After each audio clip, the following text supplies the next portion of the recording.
The Lord Christ Jesus is my shepherd. I shall not want. He maketh me to lie down in green pastures. He leadeth me beside the still waters. He restoreth my soul. He leadeth me in the paths of righteousness for his name's sake. Yea, though I walk through the valley of the shadow of death, I will fear no evil, for thou art with me. Thy rod and thy staff, they comfort me. Thou preparest a table before me in the presence of mine enemies. Thou anointest my head with oil. My cup runneth over. Surely goodness and mercy shall continue to follow me all the days of this protracted experience of death, and I will dwell in the house of the most super intelligent power, source, and force of love and creation forever. What's happening? Benton here, driving off into a winter storm. I delayed my departure from the truck stop here in Fargo, North Dakota by about 3 hours. Two and a half.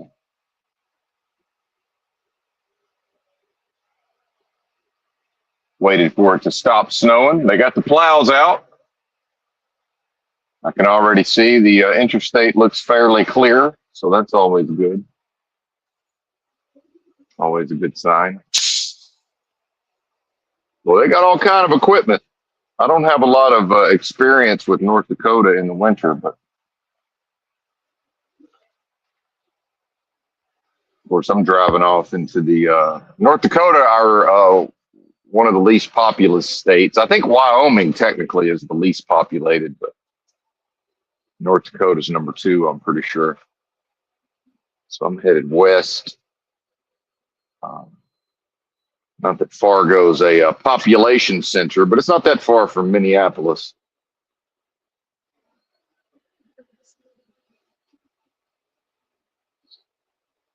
But I'm assuming that's the state doing all of that. So start out slow till the tires get warmed up. And it's going to be cold. It's not really cold yet. It's below freezing, but it's supposed to be single digits at some point.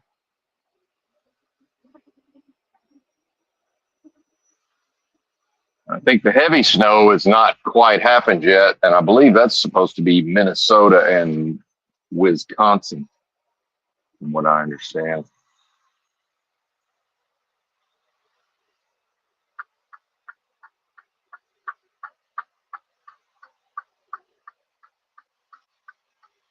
Well, got snow blowing off my rig. Never really quite know what to do about that. Dropping snow all over the highway. I guess they'll deal. I guess they're used to it. They'll know what to do.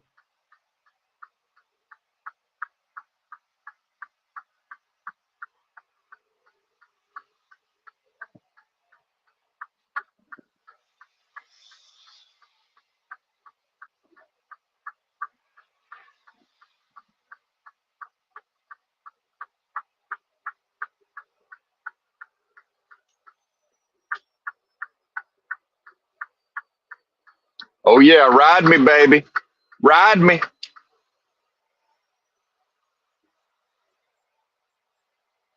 They love to ride me. I just couldn't imagine merging onto an interstate on a sheet of ice and snow and just immediately driving up to the bumper of a big rig. I just couldn't, of the trailer of a big rig. I just couldn't even fathom that as a possible action that I would ever take in my lifetime. And I just watched it happen.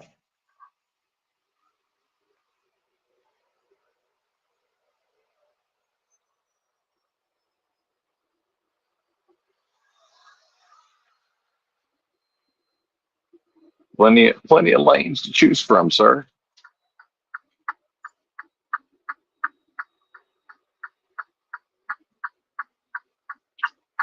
So bear with me. I need to watch my driving at least till we get the engine and the tires warmed up. The tires.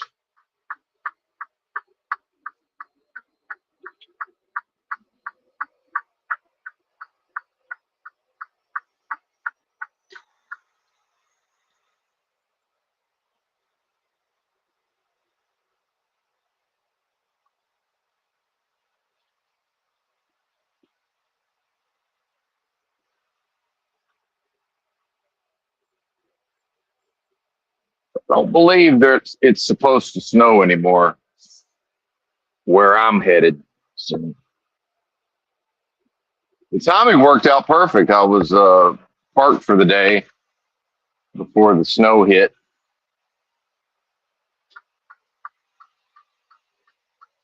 Long day of driving yesterday.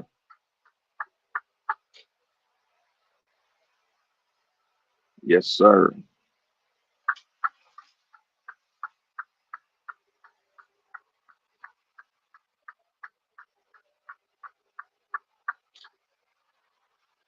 All right, the engine is just about warmed up.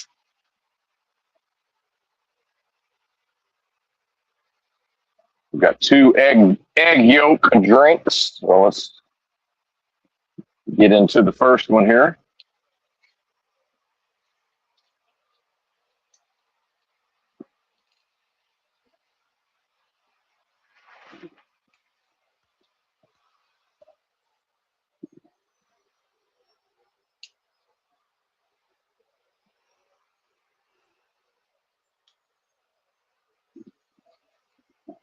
I'm going slow as it takes, y'all. We need a big sign on the back of the rig that says this guy's from Arkansas. So probably don't follow him in the snowstorm.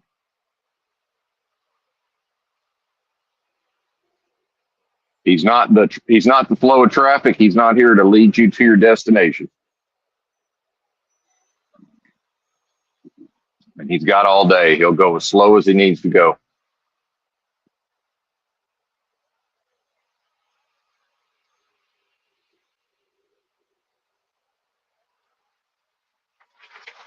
Yeah, it's a little slick out here. A little slick. Still on cold tires though. That's probably most of it. And windy, man. Normally I don't mind driving when it's actually snowing. It was snowing when I wanted to hit the road still, but you know, gusts of wind up to 45 miles an hour with snow. It's like, nah, I'll just wait a few hours.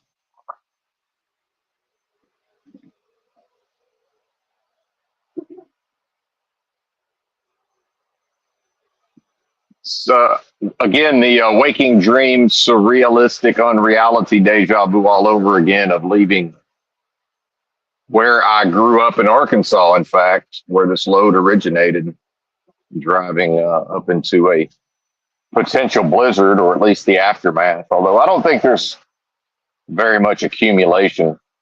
Looks like they only got 2 to 4 inches, probably about 3 inches here in Fargo.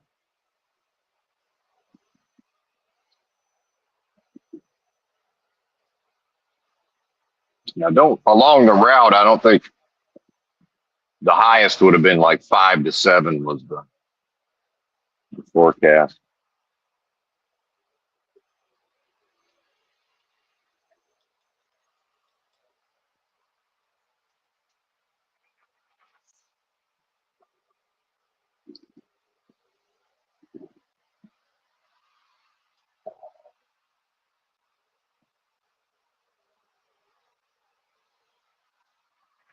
Feeling pretty good otherwise. Got some good rest. Although this is like some of the problems of living in a truck and the changing weather conditions. I have to run the heater when I shut down for the day. even though it was, and I believe it was below freezing outside, but the truck is all warm. And, you know, if I don't run the heater, it's not really going to operate properly, the next morning.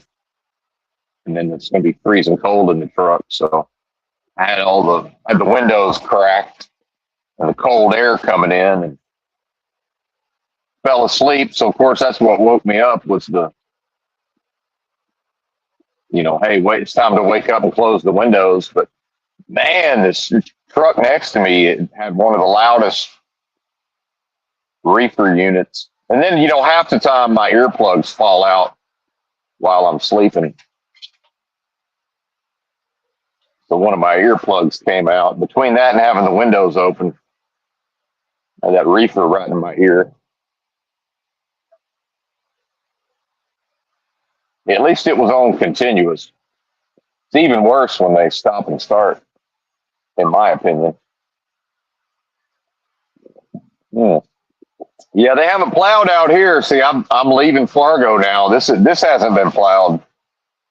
No, sir. We just got the whatever the vehicles driving in the slow lane have uncovered or cleared. So yeah, that's kind of what I suspected might be the case. Is the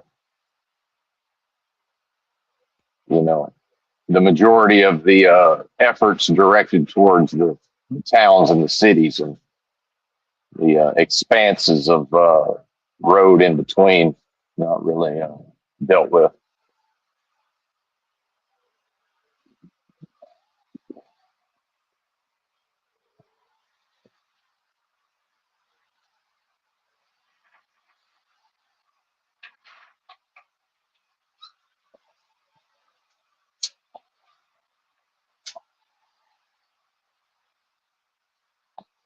Well, I'm not so great at multitasking. I'm having trouble talking, uh, trying to drink my drink and manipulate this rig in the high winds. Yeah, it's pretty fucking windy. I definitely made the right call not hitting the road while it was still snowing. And we're heavy, so that helps. 76,000 gross, I believe.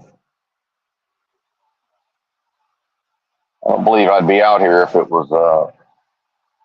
It's a stronger winds than I was expecting. Although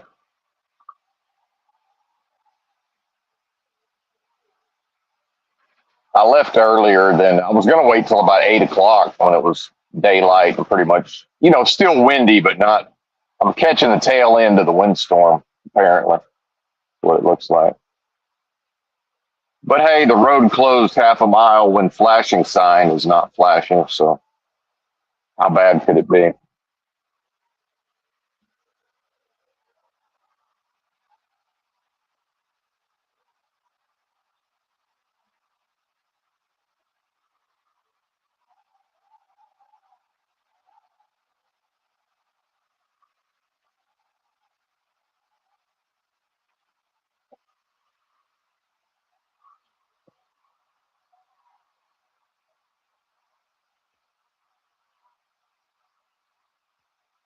419 miles to Williston, North Dakota.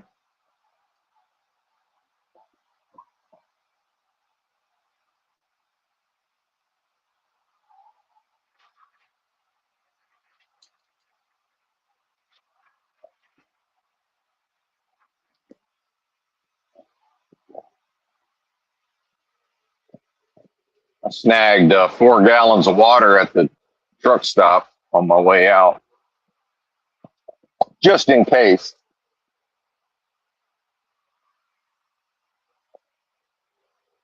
I think I already had, 7.5, not counting what I use just for my personal use. So I already had over 10 and then grabbed another 4 just in case. And since I've been listening to a lot of this Kevin Samuels Again, it's not about him as the person or the personality or his race. That's not the relevant issue, but the topics as discussed.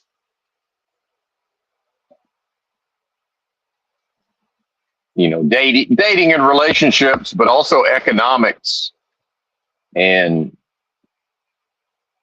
you know, I've got a lot of thoughts on all this manosphere, so-called red pill, which of course, red pill means a lot of different things and a lot of different connotations. But, um,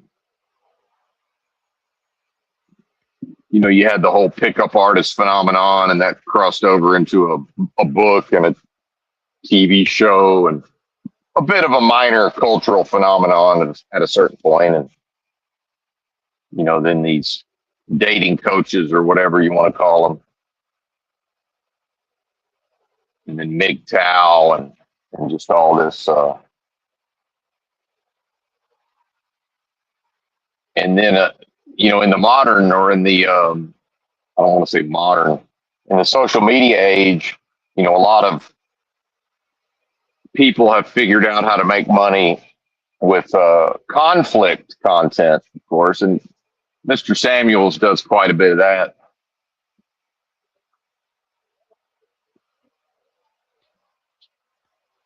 And primarily by chatting with the ladies.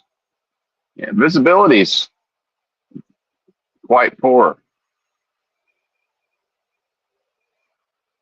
All right, Bubba, if you want to pass me, go for it. It ain't that bad in the fast lane. That's what I trip out on. It's like everybody's wants to haul ass in the ice and the snow, but like, why are they scared to get on the passing lane and pass? Like, I'll pass. I'm from Arkansas. I'll get on that. Yeah, it's worse in the fast lane, but I know how to drive, so I'll get over there and pass. Get over there and pass, buddy. This guy was going like 70 when he caught up to me, and I've slowed down to 36, and he's pussyfooting in his pickup. Bro, that's not. It's not bad. It's not bad, man. Just go. Like, what are you doing? I'm assuming that's a 4-wheel drive pickup, and I won't allow myself to become annoyed by that. But part of me will just never not be surprised by some of these folks' behavior.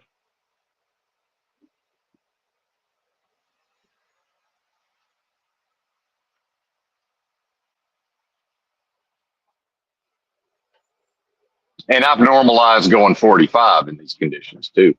And that's something, and I'll get back to the Kevin Samuels stuff, but 16 degrees on the dashboard. But, the function of the NPC normie, see, I've normalized for him going 45. So the fact that he was going at least 60 when he caught up to me, if he was processing data and acting as a discrete being, he could see, oh, this guy's cruising at 45. And yeah, it's a little rough in the passing lane, but it's not crazy. And then I noticed that, well, I'll just slow down to about 35, but then he's real hesitant to pass. And then now he's up ahead and he doesn't want to speed back up to whatever his cruising speed is because I've normalized going 45 in these conditions. Now, some of that is I've got all day. Some of that is I could have just stayed my happy ass at the truck stop all day and there's nothing anybody can say to me. Do you think anybody else was rolling out of that truck stop at this time of the morning? Hell no. Right? I was the only one.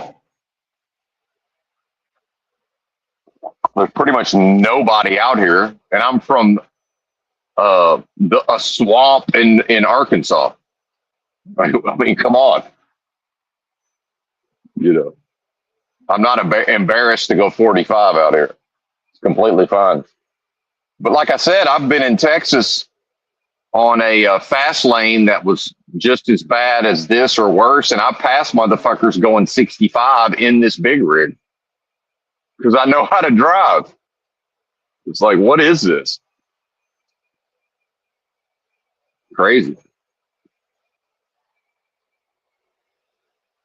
He's still he just won't pull away from me. He's still up there, and that's how strong that effect is. The NPC normie normalizing.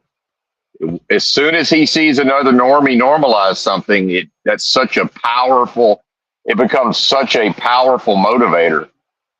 And I've never heard anybody else talk about that in these terms. And it's absolutely real. It absolutely exists.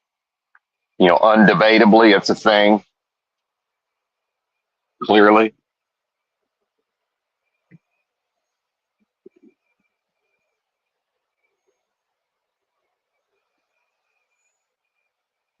I find it fascinating.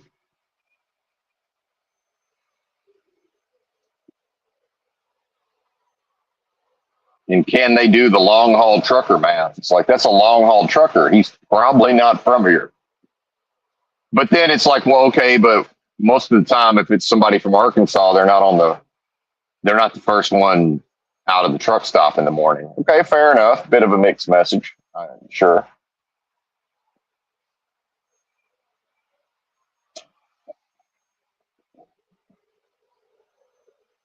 But it's sort of the old proverbial idea of the parent saying to the child, "Well, if all your friends walked off the cliff, would you walk off the cliff?" It's like what I've learned at age 50. Yeah, absolutely.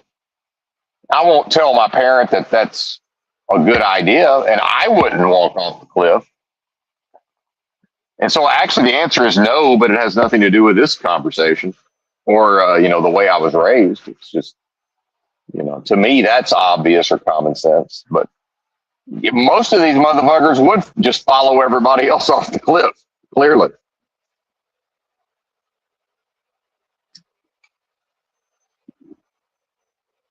clearly.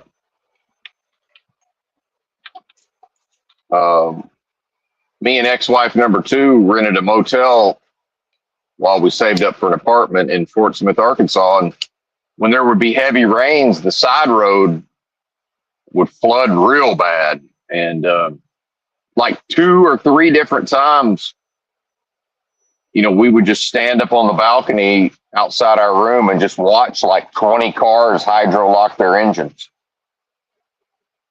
It's like I would never just drive off into deep water. Like, that's crazy. It's like, no, I'm okay here. I don't have to keep driving. Like, my brain's always been able to do that math. It's like, yeah, I understand we're going somewhere. We can just wait here and reassess. Maybe we'll turn around and went back. Maybe we'll just do a 3-point turn and get the fuck out of here. And especially once a few normies normalize driving into the deep water, the next thing you know, fucking 10 or 20 of them are just, and some of them get through and some of them hydrolock their engines, It's just like, yeah, what did you think was going to happen? I don't get it. And I've just always known this is what people are. And it's what they're going to be.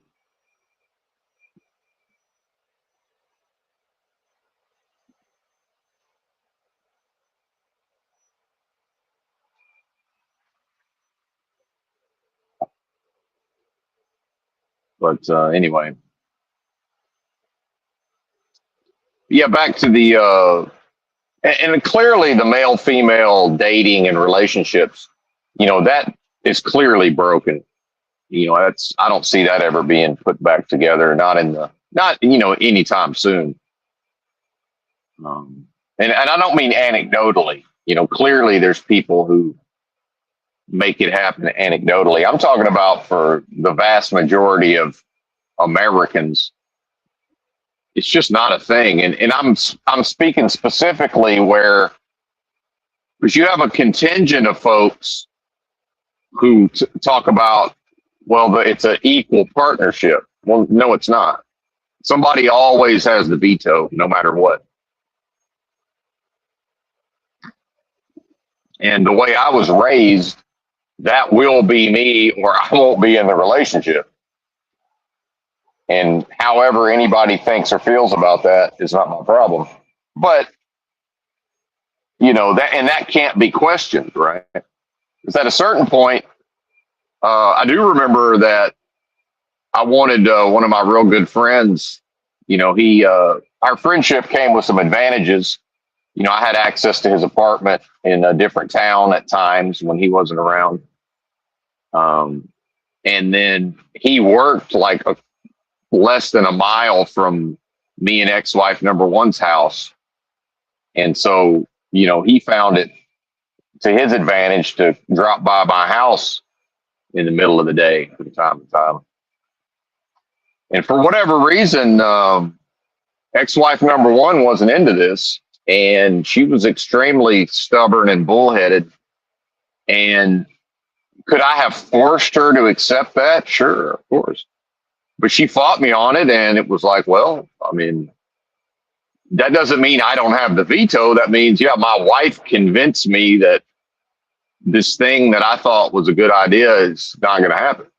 Right? That's not her wearing the pants or being in charge. That's me being a decent human being and compromising and saying, okay.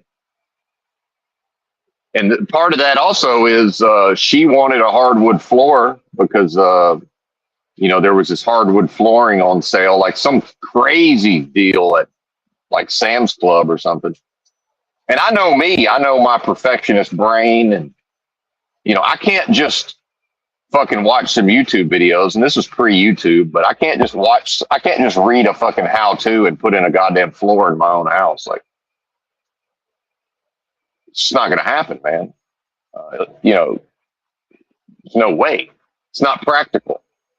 And so, she's coming to me and has to not get my permission necessarily, but I got the veto. If I'm like, no, we're not doing that, then we're not doing it. And then she'll either convince me or she won't.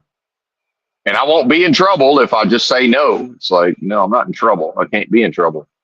But I said, yeah, that's fine. But just understand, I'm not going to help you. If you need me to carry the stuff into the garage, sure, I'm grunt work. You don't get my brain for this.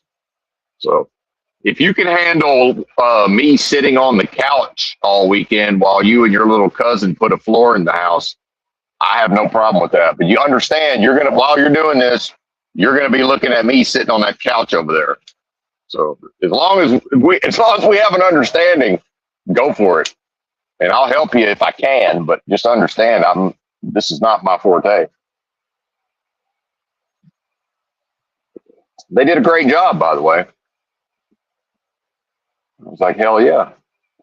You rock. You rock, lady. Badass.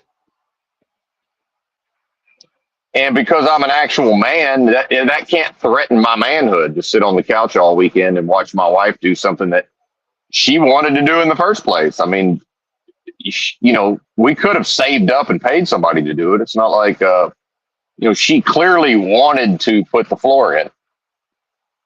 Like, okay, just understand, maybe somebody will rescue you if it goes south, but that will not be me. Again, you need me to carry the heavy stuff in? Sure, no problem. Right? I'll be here for moral support, and I won't say a word. See, as a man, I know to sit there. I don't get to sit there and then tell her how to do something that I've already conveyed that I don't know the first thing about. Because some guys will do that. It's like, I had no opinions other than, looks like it's coming along. Hey, encouragement, right? No negativity, no nothing. No opinion.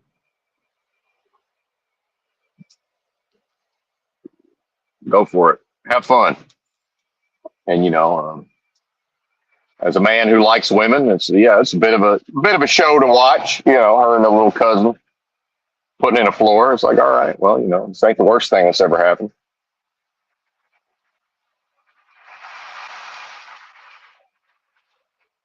But then some women would say, I'm supposed to be out there waiting on them, and do y'all need anything? And bringing them drinks. And it's like, no, man, that's not my function. Like, what are you talking about? If they ask me, like, hey, would you do this real quick? And I look over and she's got sweat on her brow and she's been working for 3 straight hours and she just like is thirsty. Yeah, I'll go get her a drink, but she's got to ask me. I'm not reading her fucking mind, right? I'm not tending to her. That's not what I do. What I do is make sure to stock up on water before we drive off into a potential motherfucking blizzard. You know, what I do is face danger and conquer it. Uh, as I'm, made to do. Right.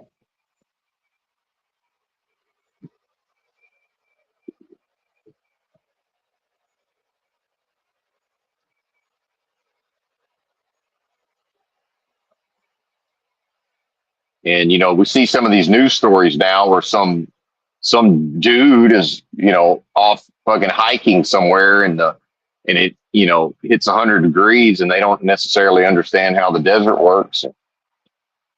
Next thing you know, a man, sometimes they're married. It's like a man, his wife, and their young child or whatever. Next thing you know, they've croaked.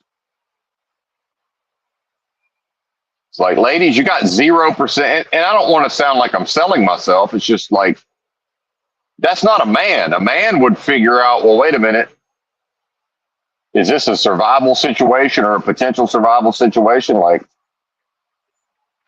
clearly, 1 liter water bottle is not going to be enough water for 3 people. Yeah, if we hike for 2 hours, if we leave our car, hike for 2 hours, and then we're back to the car, yeah, that's still not enough water, let's be honest, but it's doable. But if one thing goes wrong, number one, that ain't enough water. So you're probably not going to catch me out there without damn near as much water as I can carry and still keep up my hiking speed. I'm gonna have a gallon on me minimum. So it's gonna be a gallon per person minimum, or I ain't going.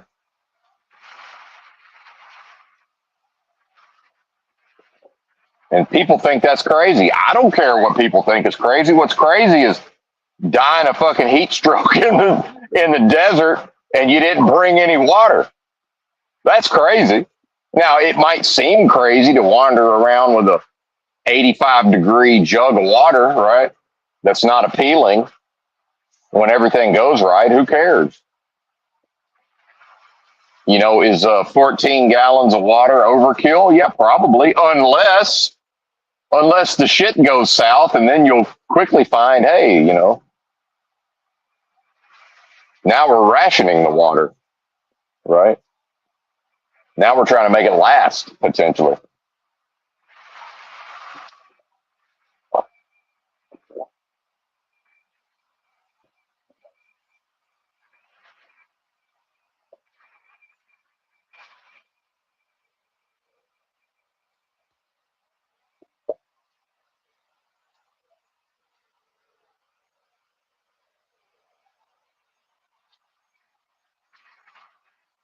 Yeah, I might not be able or willing to put in a floor in my house, but hey, let something cause a hole in the roof and heavy rain coming in.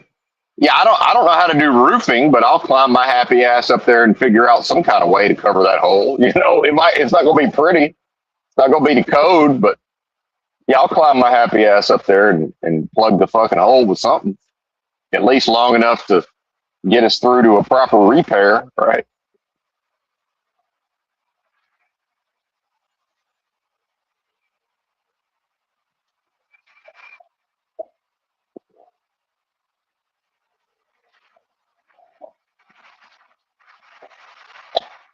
And so a lot of this conflict content, and Mr. Samuels has passed away, but when he was alive, I think he did pretty well on Instagram, it seems like, and YouTube.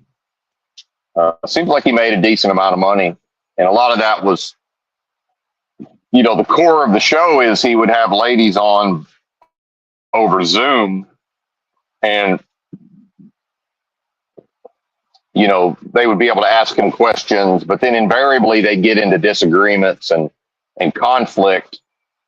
And, a lot of, in the modern age, a lot of people have this default notion of just sort of the woman gets her way, right? Well, yeah, sometimes, sure. Sometimes. But is that a 50-50, right?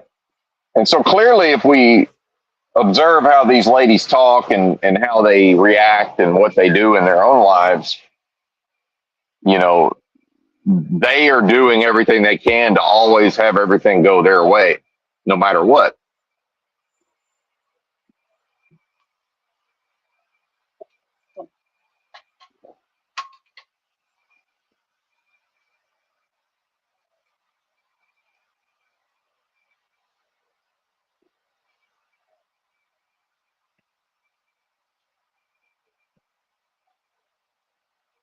And this is where where a lot of males fail. And I don't remember, I'm intentionally not saying man.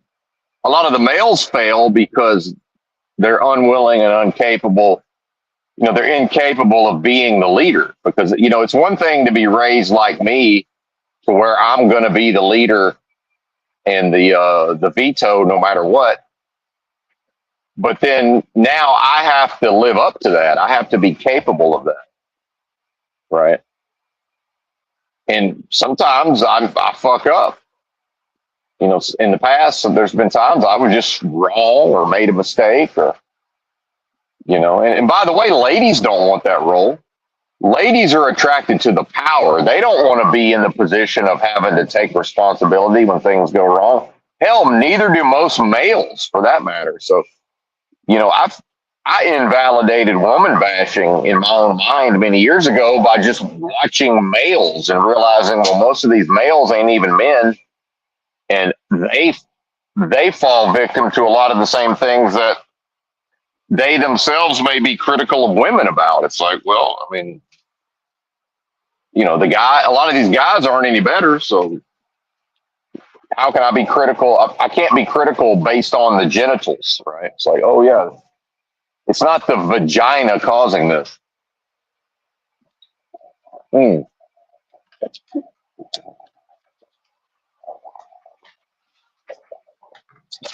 It's the dead flesh humanity causing it, the error, the folly of humanity causing it. That's the cause. The flawed folly of humanity, the dead flesh, the so-called sins of the flesh. And then sometimes the ladies try to construe it as, well, you know, it's whoever's better at that part of the relationship.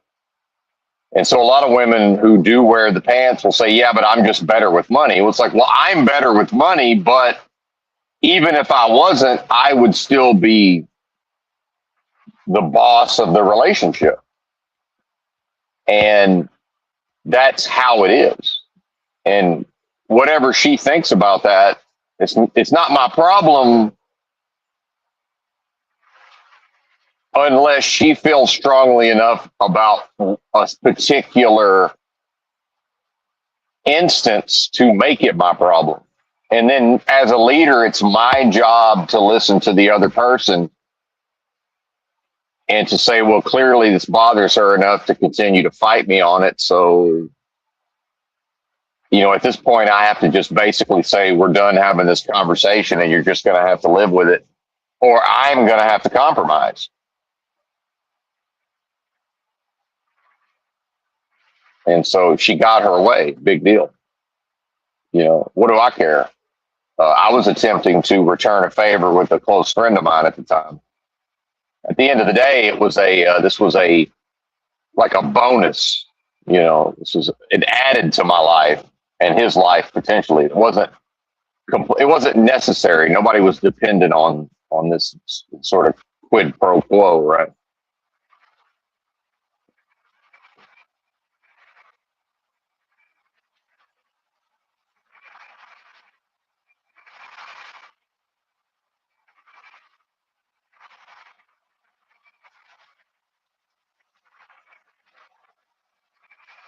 And see, I never even attempted to understand why she gave a fuck, because it's like, well, clearly it matters to her. Why do I need to understand why it matters to her?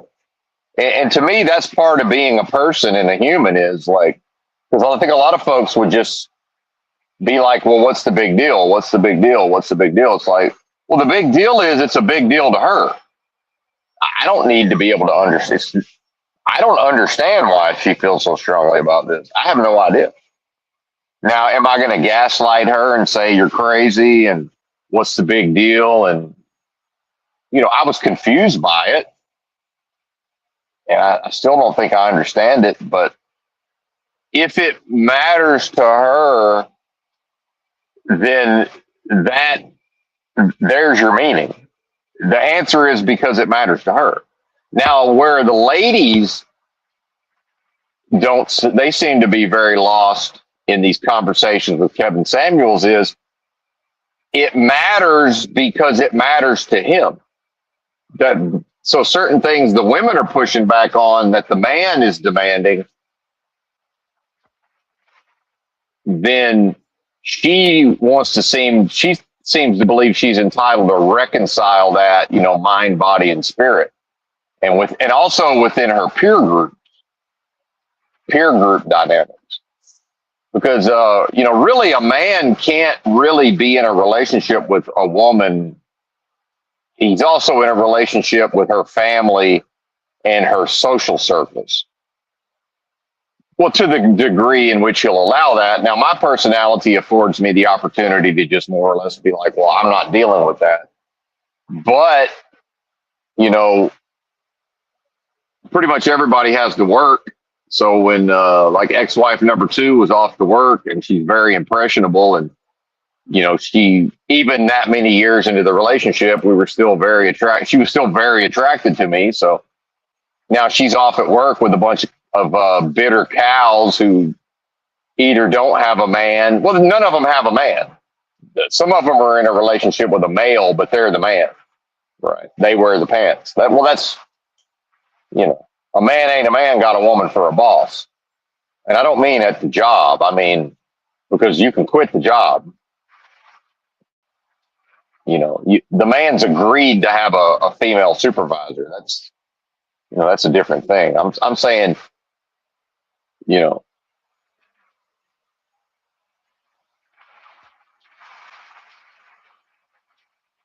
once a fella hits a certain age, he's not supposed to be bossed around by women.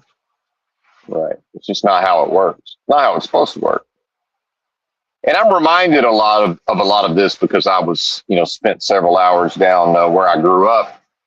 And, just interacting with those people at that facility,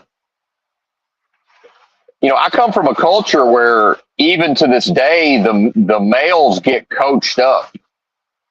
There's like a macho masculine culture. And when men are in a work environment doing a job, we leave, when it's time to work, we leave the, who is that person and what's, how do we feel? And we leave all that to the side. It's like, I have just as much, I have as much say in what's going on to some extent as those guys do. Now, part of that is I show up and I'm like, what do y'all need me to do? And they're telling me how it is. And, I'm like, all right, sounds good to me. And, at a certain point, I'm trying to maneuver my truck to back up to this little like portable dock, but I can't see it in my mirrors. And 3 of the younger fellas that work there, they got these hoses out on the ground. And at a certain point, they see my truck coming, so they move the hoses out of the way. But then the hoses aren't even in the way, but I roll the window down and I'm like, hey, don't let me run them hoses over, which means I'm asking y'all, if you see me creeping too close to them hoses, you got to tell me to stop. And, and then they, of course, just go ahead and move them even more out of the way. Like, that's just, they're coached up on, we're doing a job. It's not personal. It's not how we feel. We're doing a motherfucking job. And if it's practical to make sure and by the way, we're also from a culture where nobody had any money historically. This is the Mississippi River Delta. Money's, even in the best of times, money's tight. And, are we going to really want to explain ourselves to somebody about why we let some hoses get run over? Probably not. And yeah, maybe the hose is only $100. Well, culturally, some people are still like, well, I don't give a fuck. Oh, the company can afford that. Who cares? We don't culturally, we're not out here sociologically, we're not out here destroying valuable equipment, regardless of how much money the company has. And, we're all coached up on those dynamics. That's the way it's supposed to be.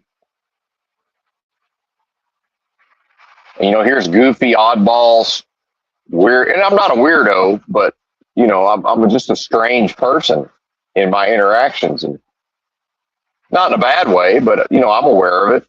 And I'm, bebopping around the facility for a few hours.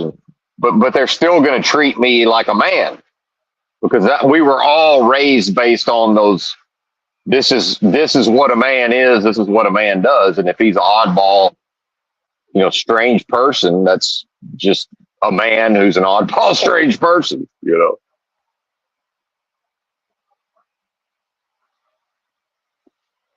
And by the way, we think he's nuts because he's about to drive off into a snowstorm in North Dakota. Like, they would never even conceive of that. But yeah, that's what I'm finna do. And I'm gonna be the first one out of the truck stop Sunday morning.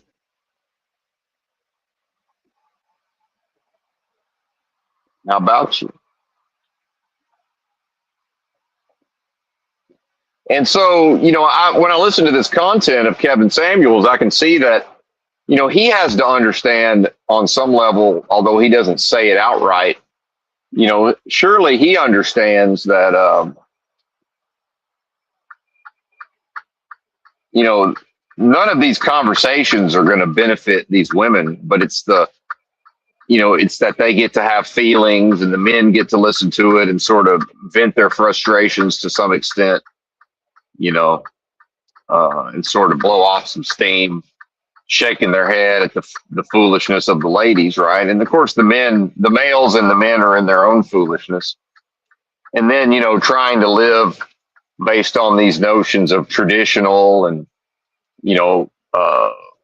a woman needs a man like a fish needs a bicycle. And that's true, but it's worse because they want a man. But now it's all this high value man talk. And then and then Kevin Samuels is challenging. So he's like, well, why do you think you get to have a high value man? And the first words out of their mouth is usually because I'm a high value woman. But that's not a thing. That doesn't exist for a man. There's no such thing as a high value woman. That doesn't exist. Just like when people want to say alpha female, that doesn't exist. Females' hierarchies don't operate based on those dynamics.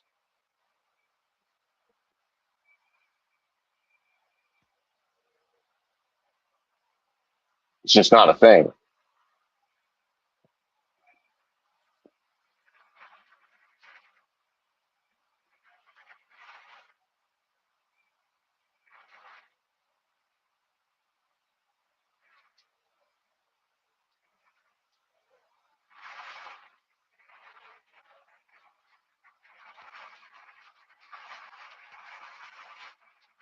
And then you get into, high levels of education. A lot of these ladies have high incomes. And then because they value and are attracted to men who earn a good living, men who are financially stable, right? Men who are educated, they falsely assume that we look at them the same way. No, we don't give a fuck.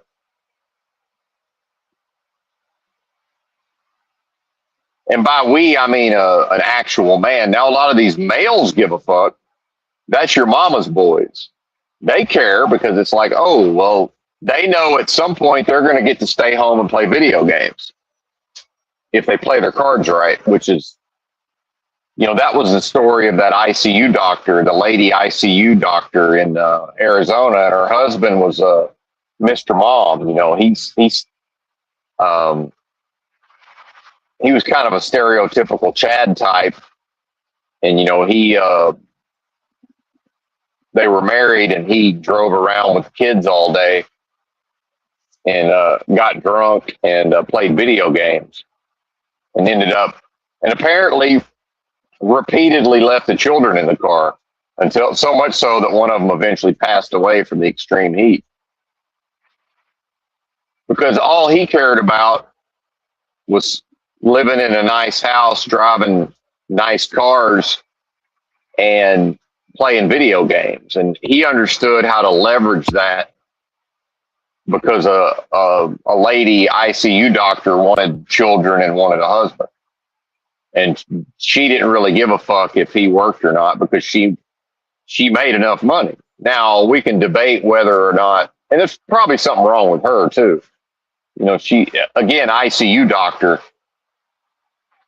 you know, more often than not, that's going to be a person who's a little more inclined towards sociopathy and psychopathy than, you know, than the general populace. I'm not saying that she was that. I'm saying that, I mean, they've got her on body cam reacting to the death of her infant child, just very matter of factly, just like, because the man, he's in denial to some extent, the male, and, you know, he's somewhat hysterical. Now, probably that's because he understands he's not going to get to play video games and he might be legally culpable. You know, I don't know that he gave a fuck about the child, but she's just like, yeah, that kid's dead. And you can say, oh, well, that's because she's an ICU doctor. Yeah, it's her kid, man. She wasn't emotionally wailing because her child was dead. She was like, yeah, she was like, that kid's passed away. And because he was having trouble accepting it even after they told him that the child was deceased. And she came home from work, and, you know, the paramedics aren't, number one, they're not trained to declare a person dead on the scene. You know, typically they're going to want to transport them and do it later. But, you know, she's qualified and understands the legality. She shows up, you know, does the minor little bit of checking for a pulse. Is like, yeah, that's a dead kid, man. There's no point in even trying to bring that one back.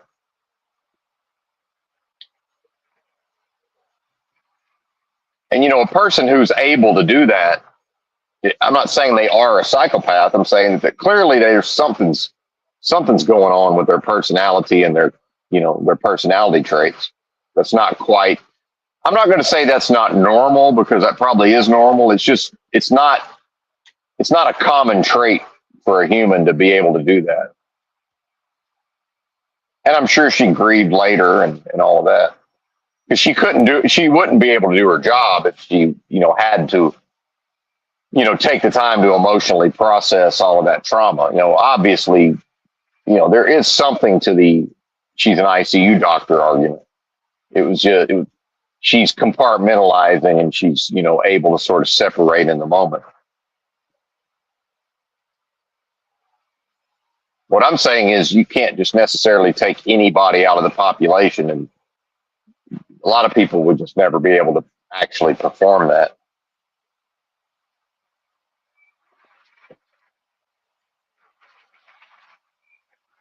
So yeah, and that confuses it, because this was like a 6'2", you know, 230-pound dude, right? Dad bod, you know, conventionally attractive dude.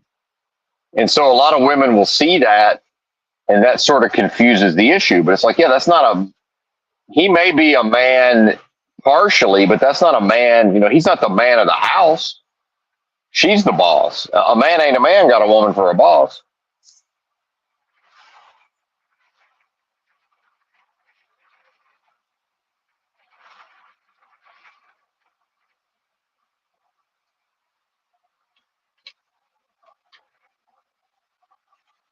I'm going to have some chocolate.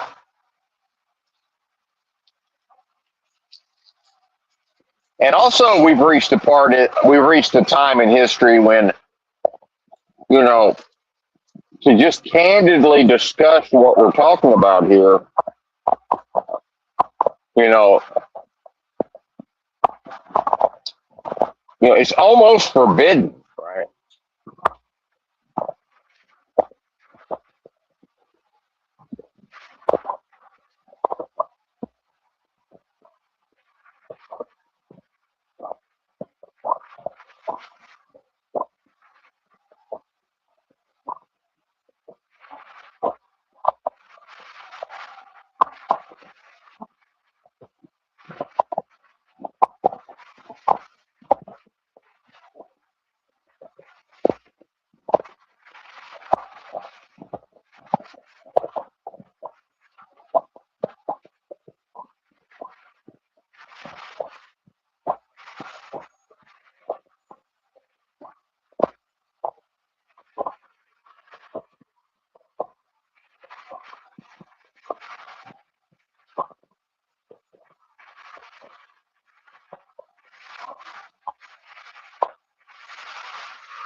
Now, it's obviously talked about, but it's very formulaic the way that these conversations happen.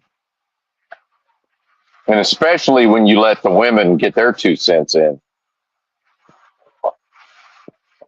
And and again, that's where the conflict is, and that's where the content is. And I like talking to women, but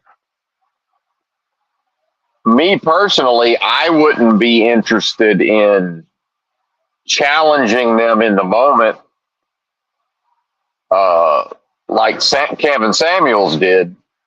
Number one, to me, it's not. It seems like it's like a masculine thing. I really don't think it is.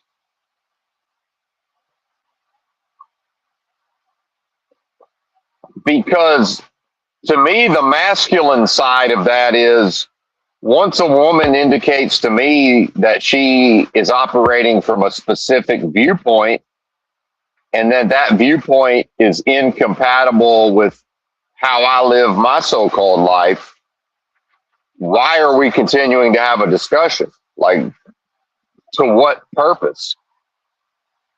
Now, if you say to make money from content, okay, but I'm going to need to make money, right? So let's just assume, I don't know, let's just say he made 10 grand a month from his content creation. Yeah, if I could make 10 grand a month in a limited period of time, sure, I might be into it. And maybe there was a time when I would have been able to do that. Now, creatively, I've always valued my freedom. Creatively, I want to be free to pursue what I want to pursue creatively. And, I don't know that people even understand what that is to be a creative type. And most people are not. Now, everybody is creative, well, I can't even say that. It's unclear. There's obviously people who exhibit varying degrees of creativity. And there's some people who never exhibit creativity. Now, maybe it's in there somewhere and it's very deep, and the person is inhibited and they're scared and they're fearful to bring it forth, right?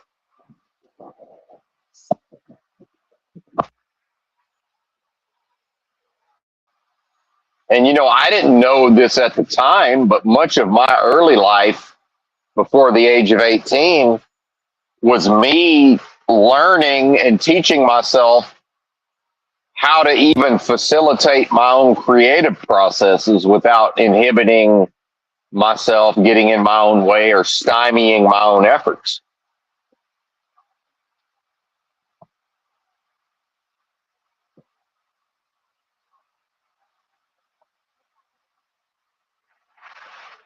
Because especially as a young person, fear, anxiety, disorientation, too self-conscious, what are people going to think about this?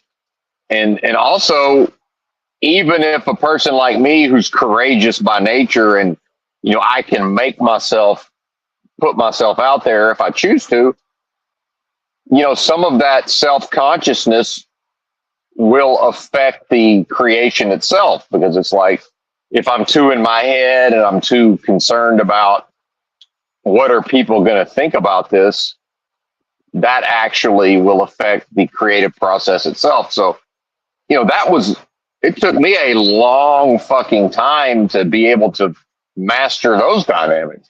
And I'm not even saying I'm a master of it. I'm saying to reach some level of competency to where, if I need to, when I need to express creatively, I'm able to do that in a mostly uninhibited way, which is a requirement. And this is where the MAGA side of things comes in. The people who want to say that they're traditional family values Christians and all this, that is repression, and that those people are inhibited creatively. Now, not all of them, but they're inhibited creatively to varying degrees, in my observations. And it's part of the reason why, you just don't see much art coming out of certain communities and certain groups of people, right? Now, certain individuals within those groups, sure, but I mean, and how many people who think that they're right leaning are very staunchly anti-graffiti, right? It's like, well, I can go there with the anti-vandalism. I would say I'm anti-vandalism.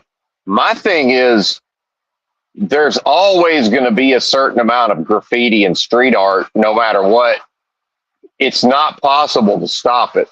So once I understand that it's not possible to stop it, and I like to look at visual art, why wouldn't I appreciate it? Like, to me, that's insane to live in a world in which there's going to be graffiti, but to like see the artistic expression and to be triggered by the art. Like, that's not a good sign at all. That's an omen. That's a harbinger of something not good. And I would classify that as what the Bible talks about. All they that hate, air quote, so-called God love death. Like, that's to love death right there. To hate creative artistic expression. And then those same people will say, oh, I'm not against the art. It's just got to be done properly. And my thing is, well, I'm pretty sure I could take you to the art museum and you're not going to have the capacity to appreciate the art. Like, that's what I'm taking, and not you, the listener, those people. That's what I'm taking away from this interaction. It's not that they're like, oh, well, I'm all for the art. Well, why though? Can you appreciate the art? I can at least look at it and say, well, I don't really understand necessarily what's going on here, but clearly there's some symbolic meaning and something's going on in my subconscious mind that I may not be aware of. But, I feel like, there's a free art museum in Arkansas called Crystal Bridges, and they have I think there's like some Picassos maybe. And I know there's at least one Basquiat, and I'm probably butchering the pronunciation of his name, and people can make, and a Pollock. I think there's like one Pollock also, not the style of Pollock that I like, but there was at least one Jackson Pollock. It's like, yeah, it's free, it's there. Why wouldn't I go look at it? And I don't. But see here, that's part of that is accepting uncertainty and disorientation and discomfort to some degree, and it's also I'm surrendering to the reality that I may come away from that experience confused and disoriented, right? That could upset the apple cart, conceivably. And so when you look at the yin and the yang, order, the interplay of order and chaos, and then you look at, maleness, masculinity, and, order. Well, too much order leads to what? No ability to appreciate art, because the appreciation of the art cannot necessarily occur in an orderly fashion. Now, I would argue that the desire to feel safe and secure in relation to art or the experience of art, that's not feminine. That's a lack of masculinity. If I'm unwilling to experience chaos through the feminine form of trust and surrender. And who am I trusting, by the way? Can I trust myself that I'm a big boy, and if the art upsets my internal apple cart, well, number one, maybe that's better in the long run. Number two, I trust that I will know what to do. And I trust myself to deal with it and cope with it over time. And yeah, I may be confused and befuddled and potentially made to appear foolish. What if somebody tries to put me on the spot and says, well, what do you think it means? It's like, well, and so I figured that out years ago with visual art. I just said, look, here's what I know. I know what I like and what I don't like. That doesn't mean I can explain to you what the artist was, what headspace they were in when they made this composition. All I know is I have an ability to look at it and I either like it or I either respond to it favorably or I don't. Right. And I feel like I can judge it, especially visual arts. I feel like I have an ability to sort of, because some of it is objectively good work and some of it is objectively bad work. And some of it is a mixture of the two. But, like with graffiti, some of it is clearly objectively of higher quality than others, right? That's just what it is. But I'm not going to get entrapped into, well, I have to be able, and see, that's being too orderly. Why would I even apply that in the first place? What's that desire or need to have the meaning be so understood that we can talk about it and discuss it? Well, that's emotional. That's a desire to feel security inside. That's not masculine, fellas. That's not a masculine spirit. And it's not stoic. Stoic or stoicism says, basically, this is our course of action. This is how we behave and respond no matter what we feel inside. That's my understanding of stoicism. It's not to repress or to run away from certain internal states of being. That's not what we're talking about at all. And the masculine spirit is going to boldly accept some of those things. And a lot of this I like in the movies and TV shows. My favorite TV show, what I still think is the best show, is Mad Men. And a lot of people would watch that show and not understand, because Don Draper, the main character, is this like stereotypical Chad, ruggedly handsome, all the women want him, high achieving dude. But they don't question, well, why is he choosing to be a high achiever in advertising as a creative? He's the creative director of the agency. That's his job. He's a creative. He's a fucking artist, right? And so there's times in that show when he either puts himself into situations or he finds himself in situations, or other people put him in situations where he's very disoriented and uncomfortable, and he's embracing his so-called feminine side. And it's actually, he understands on some level that that's beneficial to him in his career. It's in fact part of the ways in which he's facilitating continuing to climb the corporate ladder in business in New York City, Madison Avenue.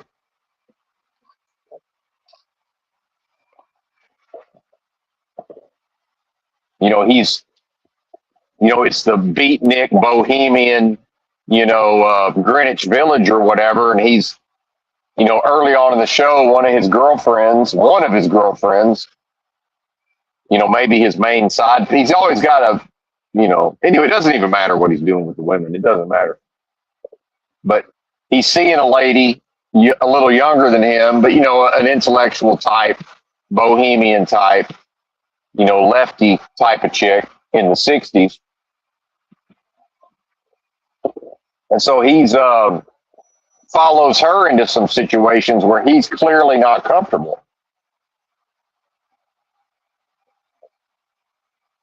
Well, so what? Why does he need to be comfortable? If he's truly a man who's able to practice stoicism, it doesn't fucking matter that he's not comfortable.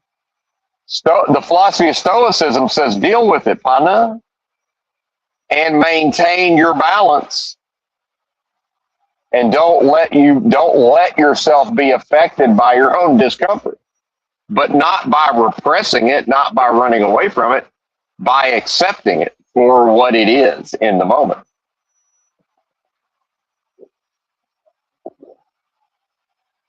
And so you'll never hear Benton talk about stoicism as if that's desirable or a way to be, or, oh, I'm a stoic. I would never even think that way. Like, no, I'm comically emotional for a man. Like, what are you talking about? But when it suits my purposes, will I temporarily practice stoicism? Absolutely. Of course I will. If it benefits who?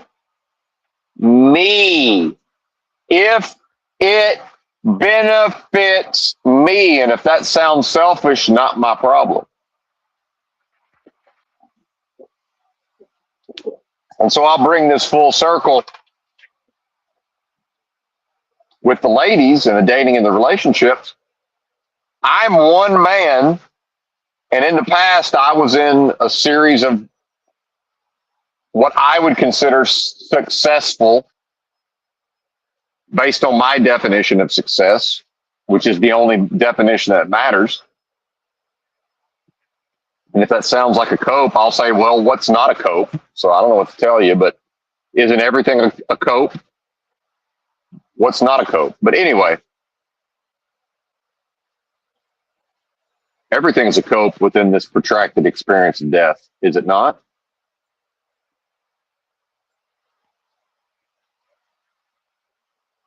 But, and, so I'm one man, and only one person controls. Is Benton in a relationship? Yes or no? Now, immediately when I say that, some males and a lot of ladies will immediately go into mockery and ridicule and say, well, of course you don't control that because you've got to find a woman. It's like, well, no, I don't, because I never, other than when I chose to overtly look for a woman, they found me. I didn't go out and find women. That's a false premise. I didn't go out and find a woman. A woman who wanted a boyfriend or a husband found me repeatedly. So wrong, right? Now, maybe things have changed to some extent, and maybe in 2026, if for some insane reason I was open to a relationship, and I sure hope I don't get married for the third time, but I understand I don't completely control that. So what do I control? So if I don't entirely control whether or not I enter into another relationship, and because what does that mean? That means, what I mean by that is I bought the ticket and I took the ride, meaning I'm still a man. I've still got testosterone and androgens, and I've got functioning equipment, and I still have utility, right? And see, my view of these dynamics is I provide utility. I don't provide money. I provide utility. And also, of course, safety and not security, but, actual protection, physical protection. Just because I'm naturally good at it. But anyway, that's not the point.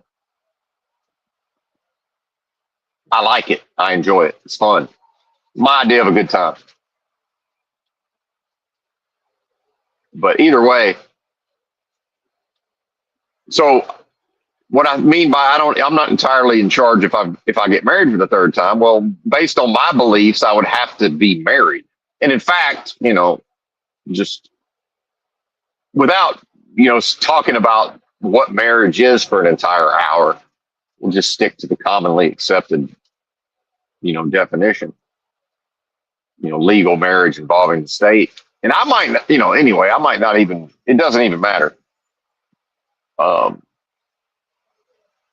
what I mean by buy the ticket, take the ride is if I met a particular woman at this stage of my life and she decided that me and her were going to be in a relationship and she facilitated that, do you think I'm going to say no to that? If part of my philosophy that I live by is buy the ticket, take the ride. Now it's probably going to take some convincing. Now the women are already going, what are you talking about? Why would a woman convince you of anything? It's like, listen, what I'm saying is I hope they don't. I don't think you're hearing me. My desire is that none of this comes to pass. What I'm saying is I can't just be truthful and just say, well, I'm retired from dating and relationships forever. I say, I hope I don't get married for the third time. It's an acknowledgement that that's not entirely up to me whether I get married again or not. But it would take a woman who doesn't run afoul of my deal breakers. If she popped up and we were clearly compatible and got along, and I'm spoiled. See, I got ex-wife number two spoiled me because we were so compatible in certain ways, not just sexually, but I got spoiled, right? And so did she. That's a two-way street, folks. I wasn't spoiled and she suffered and sacrificed. We spoiled each other in that way. And I know she feels the same way, regardless of what resentments may, believe me, there's some things about her I resent that I haven't entirely let go of, but it's a process. And I promise you she's got some, but so what?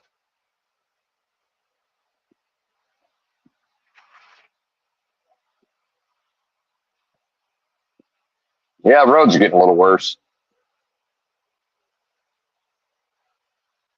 Probably going to slow back down to 45.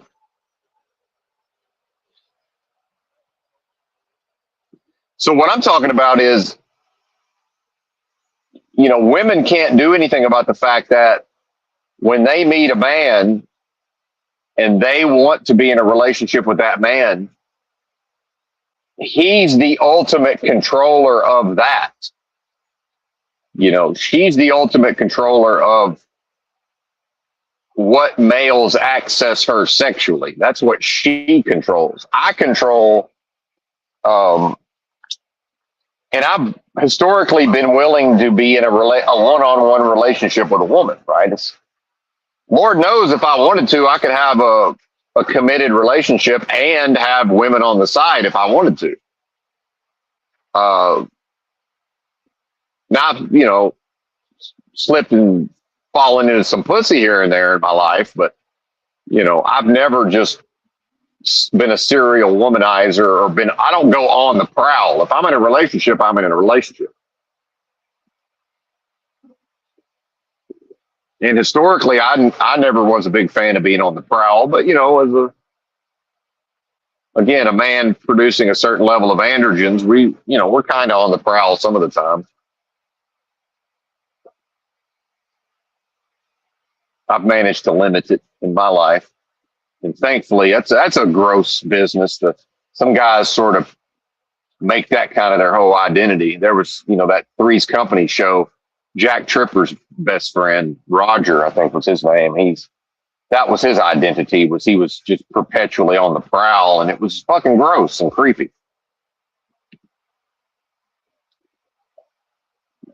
Unseemly.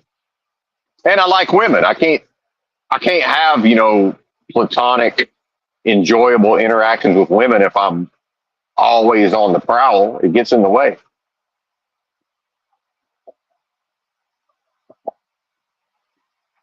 And I'm a Leo. The male lion, fucking the women come to him. He doesn't go to them necessarily. Now I'm not above it, but I mean, come on. And I'm not a lion necessarily, but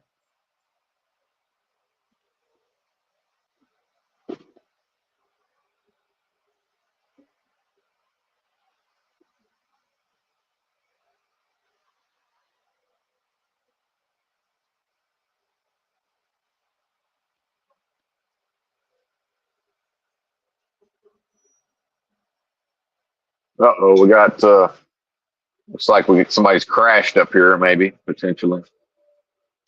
What side of the road is that on?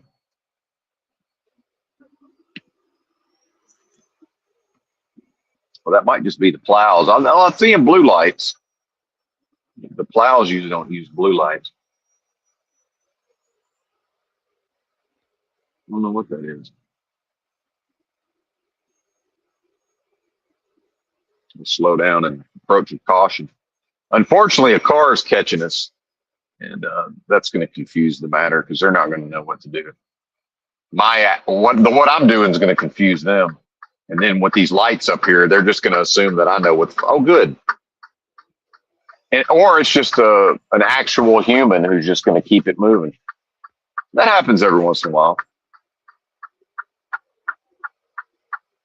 And maybe that's just so I was confused. Yeah, those are blue lights on snowplows. I didn't realize they used blue lights. So I just assumed that was the authorities and something had occurred. All right. See, I was wrong. It does happen, folks.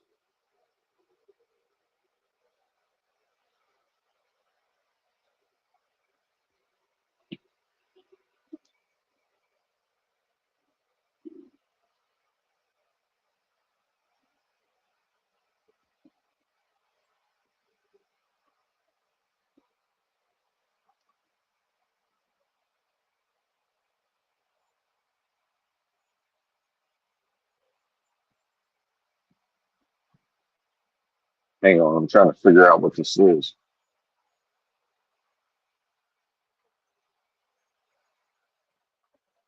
The dude in the pickup, he just blasted right through there. It looks like he didn't even slow down.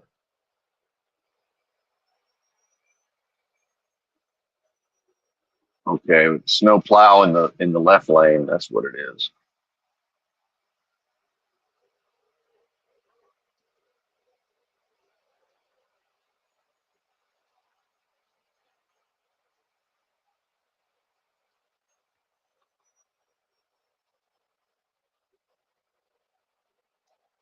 No, okay, that vehicle is stopped. So probably somebody slid off the road. There's a flare, got a flare on the road, and that's is that a wrecker? I don't even know what I'm looking at here.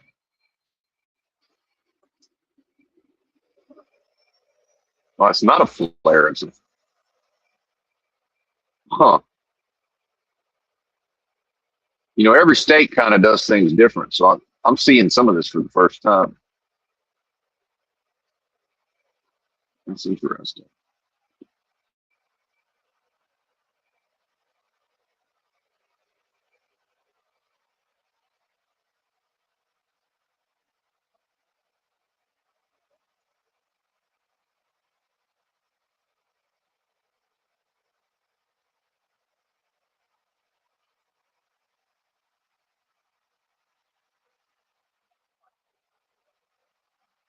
All right, we got around.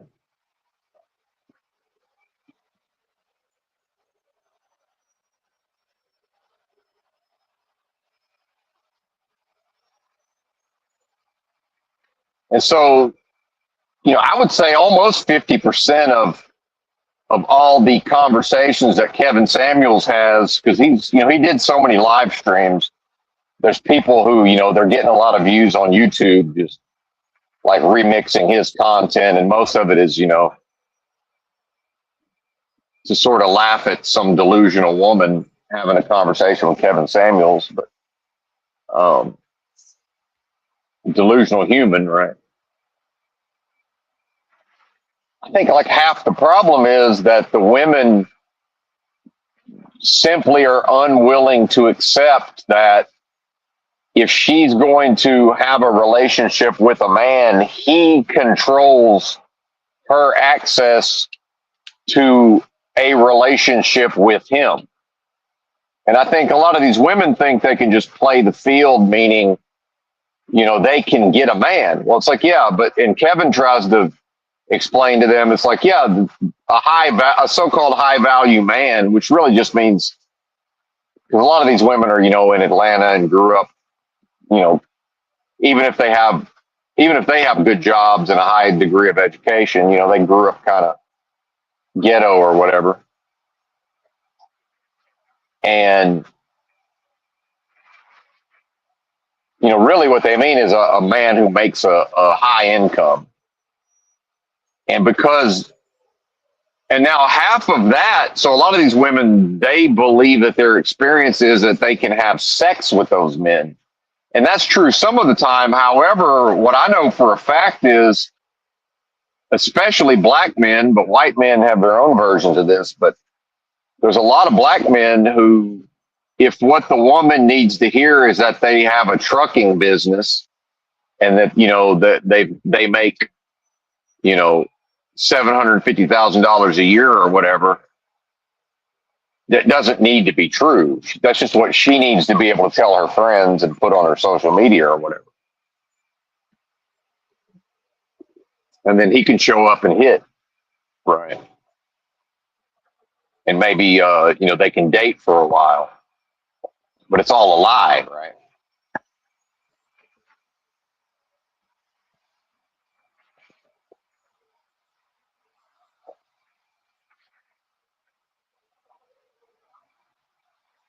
So if I'm a conventionally attractive man, and if a woman needs a man like a fish needs a bicycle, and that's true, but it's worse because they want a man. Now, some don't, but a lot do. And if, there's a compatibility and a mutual admiration or whatever, she can't do anything about the fact that one person controls access to that relationship, and that person is me, and it's never her. I'm never dependent on her for a relationship, but she can go, oh, well, I'm not dependent on you for a relationship. It's like, but for a woman to be in a relationship with a man, at some point, she's dealing with a man who absolutely controls which woman he gets into a relationship with. So yeah, you do, lady.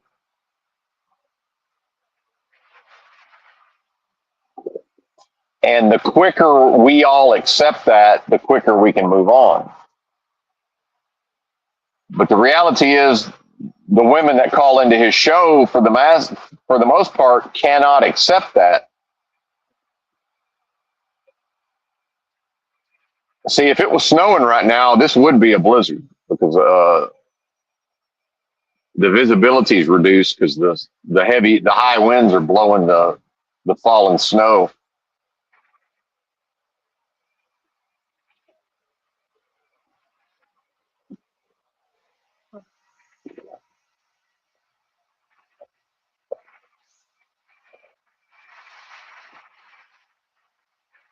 And then I think women also realize that they themselves would tend to be tyrannical with something like that they controlled, that seemed like a power over somebody else, right? And I have an advantage in a way, because as much as people want to poo-poo the astrology, there is something to it, right? The fact that I'm almost 100% when I observe a particular man's behavior, and at a certain point I'm like, wait a minute, that's got to be a Leo, and I'm never wrong. Like, so thus there is some validity to astrology when it comes to people's personalities. I'm not saying it's the end all be all.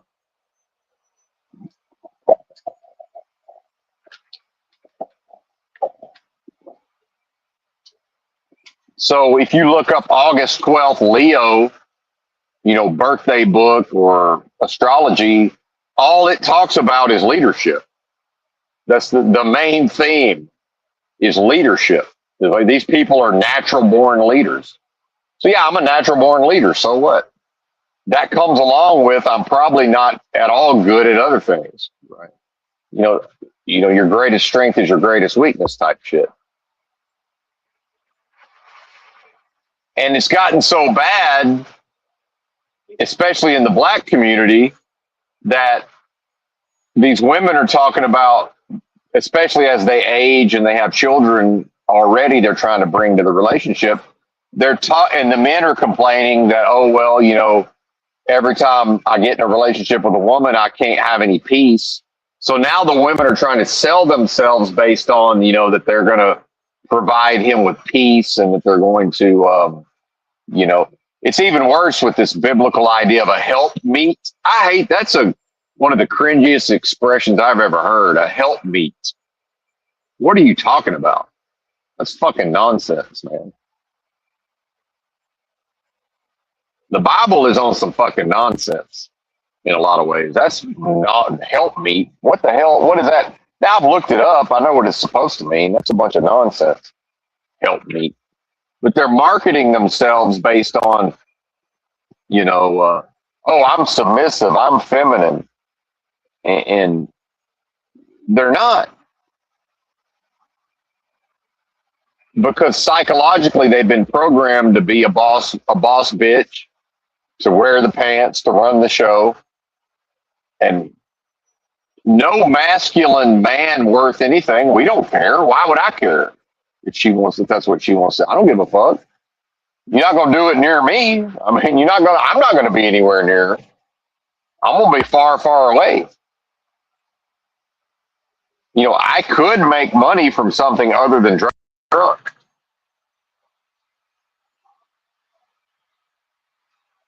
I don't have to drive. I have money right now. I don't have to drive a truck. But either way,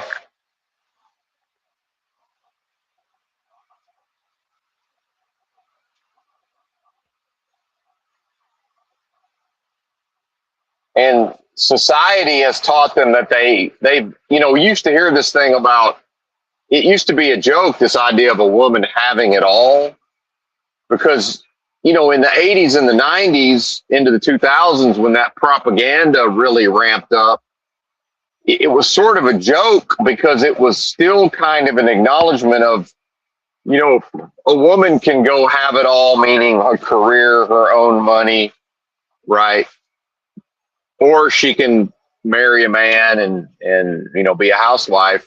So she can have it all within the context of being a housewife, or she can have it all within the context of her career. But now the you can have it all programming is so strong. And as we know, males are also susceptible to this, but women are even more susceptible. And so now you have boss bitch, some of these women have doctorates, some of them make $250,000 a year, but they still think they can go out at age 40 and attract a so-called high status or high value man. And then, the more educated women typically don't have children, but some of them do, right? I ran into a truck driver in Memphis, a black guy, and his wife, she got a bachelor's and was a CNA or whatever that highest level of whatever that is. I don't know. I always get corrected every time I try to talk about nursing, so I don't fucking know. But, whatever one of those high levels of nursing is. And then she went back to school, I guess in her 40s or whatever, and got a doctorate and became a psychiatrist. And hell, she's probably good at it. So that's $250,000 a year. She's making it maybe more. And then, so she was, and this is what Kevin talks about. He asks these women, were you raised to be a wife? Well, where I grew up, I started all of this talking about, that we were socialized in certain ways and coached up as males and men and forced into malehood. Well, the women were raised to be wives. Now, even if they go off and have their own business, even if they end up becoming a psychiatrist, out earning their husbands, that's still a woman that was raised. If she's from Memphis, she was probably raised. Now, not all of them are necessarily, but she was probably raised to be a wife. So that's how she can still be married to that dude, and he drives a truck and he probably makes 100,000, and she makes 250, right? Now, she was probably making what he made when she was in nursing. because I guarantee you she's a hard worker. She probably worked while she got her doctorate, or maybe, they knew how to manage their money and, just lived off of his earnings. And see, and I can tell that he's still the boss of the relationship because I was talking to him and he said that they had bought a third house, but I don't think, and now maybe they still own all three homes, or maybe they went from one house to it wasn't clear, and he said that his wife was nervous about it because she was still in school for her doctorate and she failed an important class, which really just means she had to do some kind of project or some paper and it didn't pass muster and she had to redo it. I mean, I'm pretty sure that's what I know enough about academia. I'm pretty sure that's what that means. And continental divide, by the way. But yeah, so she had to take a do-over, which means she had to pay more money. So she was all hesitant and he was like, no, he said, this is the time to do it. And so now what we see is the way the housing market shifted with the interest rates. So even though she was nervous about it, because she was under his leadership and he was a proper leader, he made the right call, right? And if he's secure in his masculinity, he doesn't give a damn that she makes more money than him. See, a lot of guys, they think that they're supposed to be the boss and the leader. It's like, yeah, what if you wake up tomorrow and she's making triple what you make? You still gonna be the leader, buddy? Hey, you still gonna be confident? I will.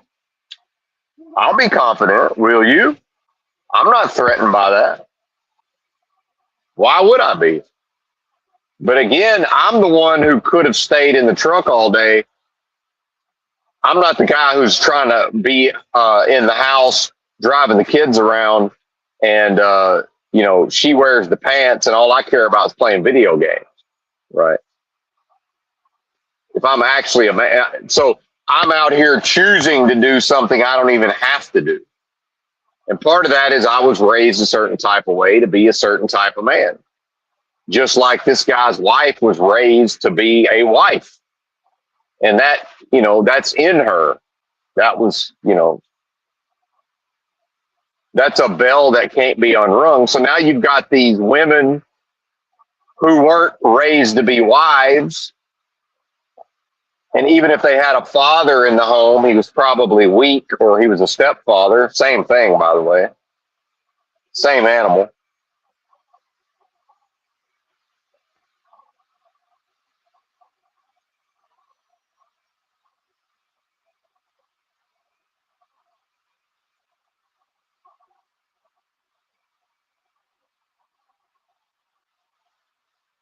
And I've talked about this before that when I met my second wife, she had a 10-year-old and he lived with us 1 week and then lived with his father the next week the whole time we were married. And every once in a while, somebody would refer to that as my stepson. I said, I don't have any children. That's my wife's son. Because number one, culturally, I understood that I never would have accepted him. Once I knew my father, I never would have accepted another man as my father. Number two, this kid had a involved father that lived across town, who I'm assuming was raised similar to how I was raised. I never met him, but that kid got to do whatever the fuck he wanted to in my house up until giving me a problem. And the moment he gives me a problem, I'm gonna say, hey man, how about you knock it the fuck off with whatever that is? And I'm not going to tell another man's kid what to do. That ain't my business. But at the same time, I don't take shit off anybody, including children. So it's like I had these cinder blocks that I used to work out with in the yard. And for some reason, he got to playing around the yard and broke some of my cinder blocks. And I was just like, hey man, how about you don't break any more of my cinder blocks? If that's not too much trouble. And he was like, okay, all right, we're good. And he was a mature kid. And, you tell him one time and he's got it. So it's like, all right, hey man, how about you don't do that? Okay, all right. How can I be mad because a kid did it? That's a child who did a childish thing. How am I going to be mad about that? I just went and found some more cinder blocks. Like, it's not hard to find cinder blocks. And I explained to him, hey, man, most cinder blocks are those really lightweight cinder blocks. I happen to find some heavy cinder blocks. So it's kind of a problem for me that you broke some of my good heavy cinder blocks. So it's, in a vacuum, I understand that cinder blocks ain't a big deal. And if you break the really light ones, I don't really give a fuck. But if you fuck around with my heavy cinder blocks, now you're causing me a problem. So just knock it the fuck off. And what's there to be mad about? Nothing. There's nothing to be mad about.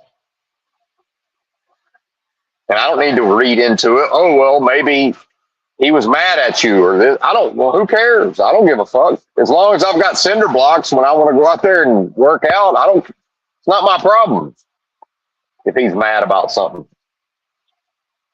He needs to go tell his parents. I'm not his parents. Go tell your parents.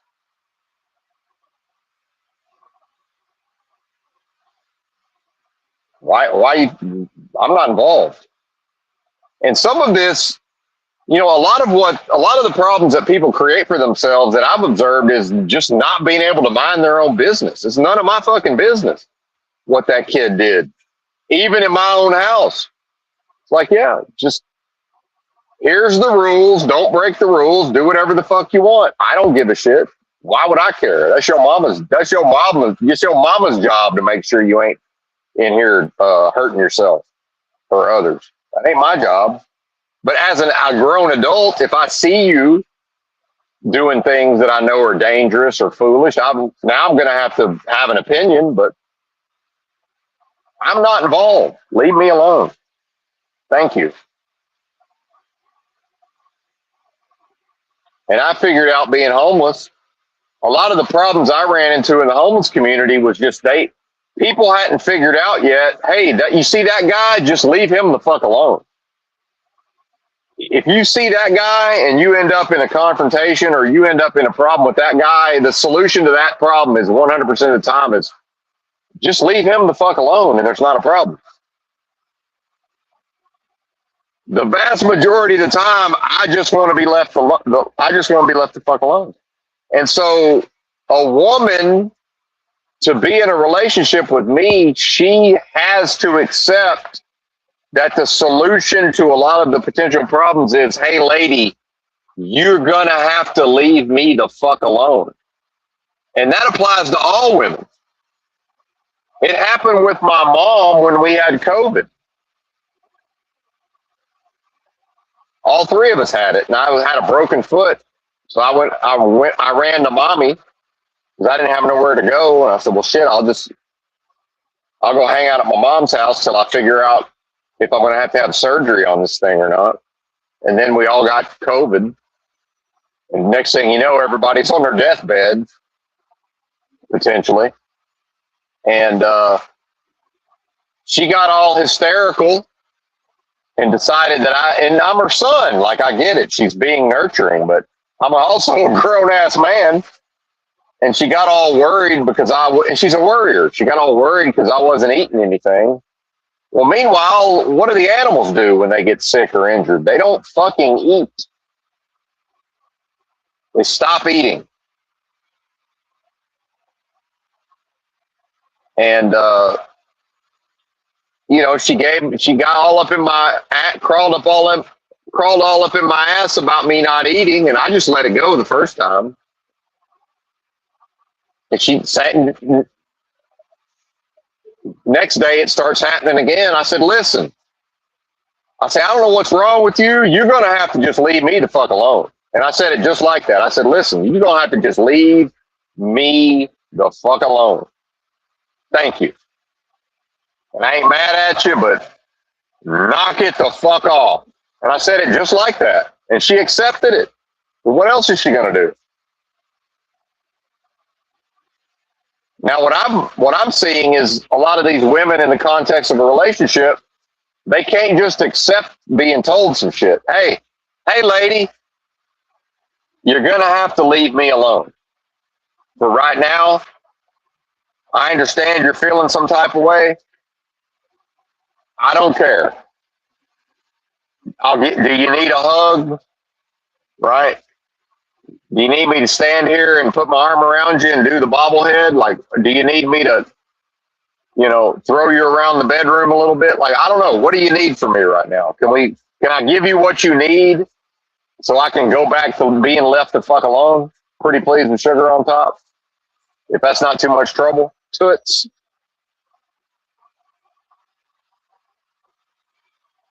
And so part of me being left the fuck alone is, by the time I got with ex-wife number 2, I've always just done whatever the fuck I wanted in my own life. And I've always got my own separate life. When I'm in a relationship, I've still got a completely separate life she's not involved. It's not her business. It's got nothing to do with her. If I want to tell her about it, I will. If I don't, I won't. I'm a very private person in certain ways. It's none of her business. Leave me the fuck alone. If she's doesn't like it, not my problem. Can't make it my problem. You're talking to a man who lived in a house with a woman, and I had 3 custom computers in our bedroom at one point. Eventually, I moved them into the living room, all on one big computer desk, and nobody was allowed to touch my computers. And a lot of people will go, well, what if they want to check their email? What if they want to do this? What if they want to do that? Great. You're not doing it on any of these 3 computers. I will, by the way, I probably got enough spare parts. I could probably just make you a computer. I could probably have a computer assembled for you within the next 3 hours from scratch with, a brand new installation of Windows properly configured, right? And check your email on that. You cannot use my computers. And then some people would say, oh, well, he must be trying to hide something. Well, I'm not, but so what? What if I was? What if I was trying to hide something? You telling me I can't have privacy now? You trying to tell me I can't have data on a computer that my romantic partner is not allowed to see? That's bullshit. Of course I get to have my privacy. Are you nuts? That's crazy. I'm not going to be gaslit into I can't have a computer that nobody's allowed to touch. What if I built a hot rod out in the garage and told everybody they couldn't touch it? Yeah, you might want to go joyriding in it. You're not allowed to. So what? Those are my hot rods. Those are my souped up hot rod computers right there. Leave them alone. Don't touch them. If I see you touching them, I'm going to remind you not to touch my fucking computers. Thank you. And everybody accepted it because what choice did they have? They had no choice in the matter. That's what a man is. A man says, this is how it is. I don't give a fuck how y'all feel. This is what we're doing. And a woman can't provide that except she can, but only in her career. Isn't it fascinating how all these high achieving women can absolutely behave that way in their careers, and they can absolutely accept those dynamics in their careers? Oh, when her man boss at the job tells her how it is, she has no problem accepting that. Or woman, either way. And so this proves, everything I'm speaking on proves that Moloch's machine and society has intentionally structured itself to thwart and undo the efforts of a man in a domestic situation with a woman and children, even without children, right? So here's what I ask the women. Do you want to come home at the end of the day to a masculine, attractive man that you find attractive, who knows when to pat you on the butt, knows when to put his arm around you, knows when you want to be touched around the waist, knows when you don't want to be touched, that can take one look at you and know exactly what the fuck you want more often than not and just go ahead and do it. Who also ain't going to put up with your bullshit because you guess what? She don't want a man that'll put up with her bullshit. But she's still going to see, oh, well, maybe I can get away with this level of bullshit. Yeah, guess what? You can for about a week. You can get away with it for about a week, and then here's what Benton's going to do. Benton's going to say, why is this bitch tripping all of a sudden? What's wrong with this? What's wrong with this broad? And I'm going to think, and I'm going to think, and I'm going to think, and I'm going to say, what have I done to cause this? Because clearly I've done something wrong. Because now she thinks she can start tripping. So that's my fault. It ain't her fault for tripping. It's my fault because she thinks she has the ability to trip. So what's wrong with this bitch? And I say, aha, I've been too nice to her recently. Deep down, she knows she ain't shit. And it's incongruous because I've been too nice to her. But I want to treat my woman well, but she can't handle it. None of them can. That's a rare broad indeed that can handle proper treatment. What I would consider proper deferential treatment. Yeah, because in a vacuum, I want to be deferential to my woman. I would like to be able to treat her like a queen. They can't fucking deal with it. They can't handle it, most of them. And so here's what I did, and this is a famous story, but I'll tell it again. So she assumed she was going off to work that day, and I wasn't. And we had two cars, and there'd been snow and ice. So one car was in the carport the whole time, and it never got iced over. The other car was in the parking lot, and we just never bothered to de-thaw it because I didn't have to go anywhere. I wasn't working. And she assumed that she would have access to the car that didn't need to be de-thawed. So I said, okay, I know what to do. I know how to solve this problem of her tripping. And I went to the store. I left about 30 minutes before she was going to leave for work. And I took the good car. And I left her with the iced over car because she assumed. But she saw me leaving. She could have said, hey, you're leaving me the good car, right? No, she just assumed. And I didn't even have anything to do. I just went to Walmart and just kind of puttered around and farted around. And I left enough time where I would have had enough time to scrape the ice. Did you know when I got back to that apartment, she was still trying to get all that ice off that car? And man, if looks could kill, you should have seen the look you should have seen the dagger she shot at me. I looked like the cat that just ate the fucking canary, boy. I just had this big old grin on my face, and I looked at her like, yep, yep. That's right, toots. And I just went on in the apartment. Didn't help her or nothing. And you know what that was? That was get right. She knocked it right the fuck off with that attitude. I didn't have to say a word to her. We didn't have a conversation. I didn't have to ask her, well, what's wrong? What's wrong? Motherfucker, if you can't figure out what's wrong, how you going to be the leader of the relationship? Because when have you ever asked a woman what's wrong and she answered your motherfucking question? Nothing. Well, as soon as I realize that she's never going to answer the motherfucking question, why am I even asking her what's wrong? Clearly, she ain't going to tell me. She might not even fucking know. All I know is when she got home that night, she was on her best motherfucking behavior, Jack. Because here's the thing. If she starts tripping enough nights in a row, why would I come home to her? I'm not going to continue to come home to a woman who ain't treating me properly. Why would I? I ain't got to go home to her. I can go somewhere else.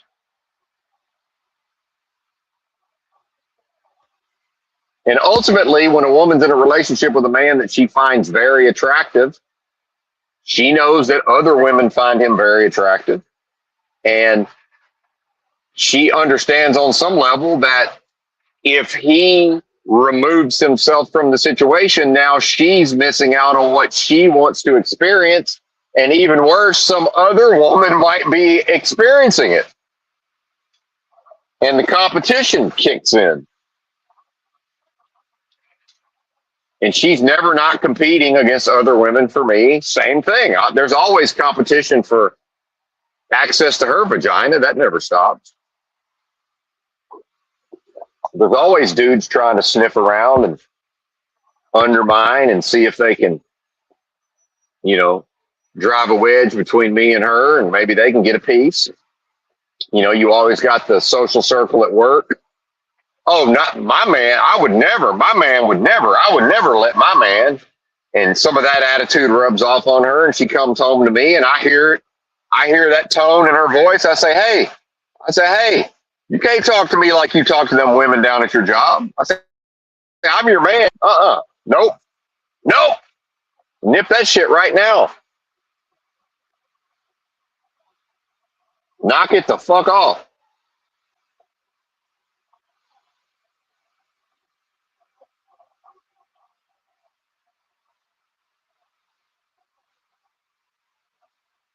And if she thinks we're going to have an argument about it, well, the main thing my first wife taught me was I don't like to argue, and there can't be an argument if I refuse to participate in the argument. But then you also can't do the silent treatment, right? We can't have a fucking Cold War. Some couples don't have arguments because one person refuses to argue, but then they give each other the silent treatment for 2 weeks. Oh no, we're not doing that either. Nope. So that's a balance. Both are mistakes. So it's like, do I really want to have to get in the car and drive and sit in my car in the Walmart parking lot for 4 hours because I don't like getting ugly and being mean, ugly, and nasty to my woman.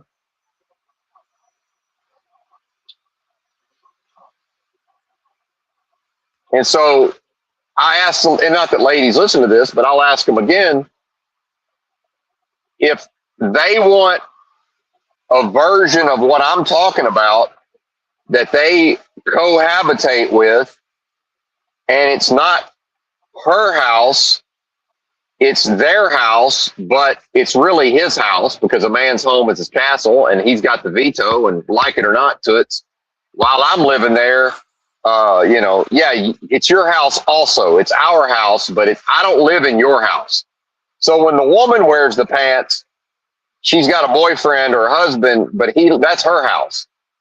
See, you can't kick me out, lady. Now I might choose not to come home to you, but you can't just make me leave unless you call the cops. And if you call the cops on me, good luck thinking we're going to continue to have a relationship. I've never been in a relationship with a woman that would or did call the cops and have the cops show up. Nope. That's not happening. That would happen exactly one time, and it would never happen again because I would never have anything to do with her ever again. That would be the severing of the relationship. The one and only time there was a knock at the door, and it was the popo, and she called them. Oh, nope, sorry. Now some would say, oh, well, but what if you did this and what if you did that? I don't do anything that's criminal within the context of a relationship, so I don't know what the fuck you're talking about. I'm not a criminal, bitch. Go talk to the criminal. I don't commit crimes.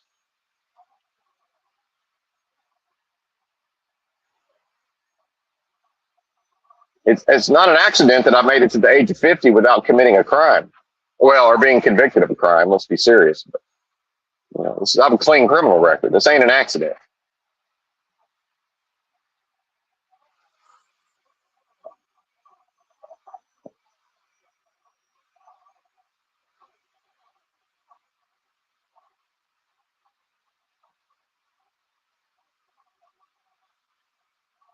And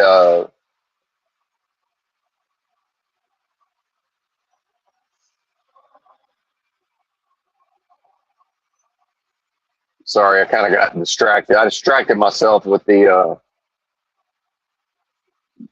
law enforcement side of things, but so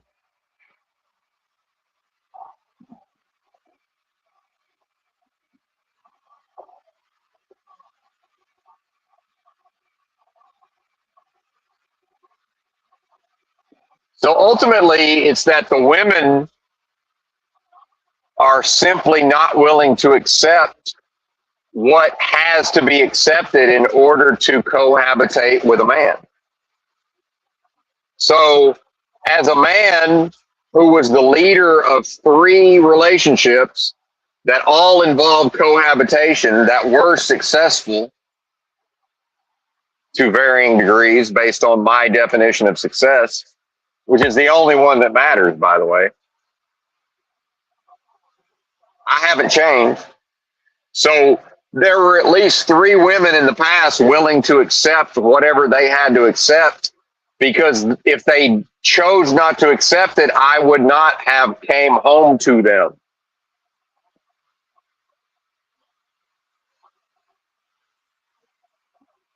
And there's nothing a woman can think, there's nothing she can feel, and there's nothing she can say to change any of that. It is what it is.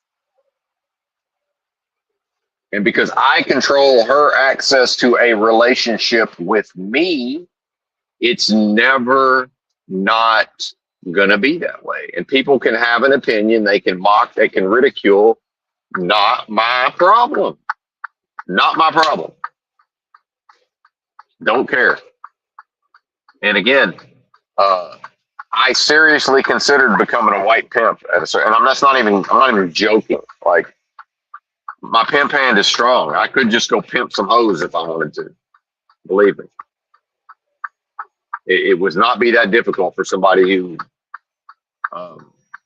you know, has certain knowledge, understanding, and has proven it through, you know, it's all field tested. Now, would I be able to? Now you're pretty much guaranteed to be interacting with the police at that point. So definitely would. I'm not willing to accept that side of things, certainly. Hang on, we're trying to find somewhere to pull over to take a tinkle.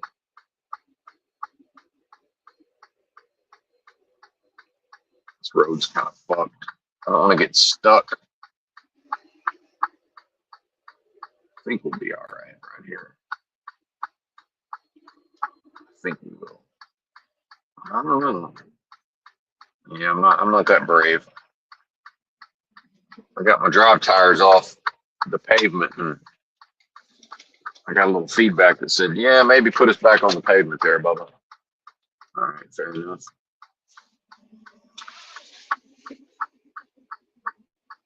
Of course, we got the diff, the axle's locked, of course. That's step 1. Not getting stuck.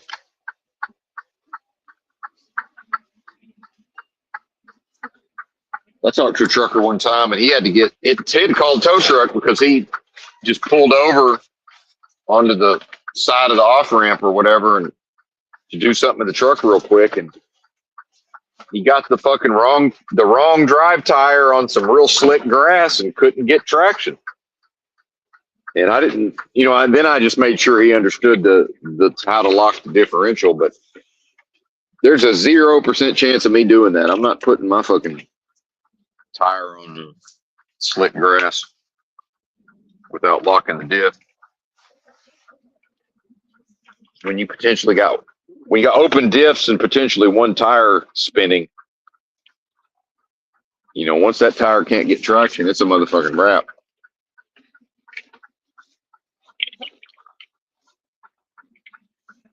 Call the fucking wrecker.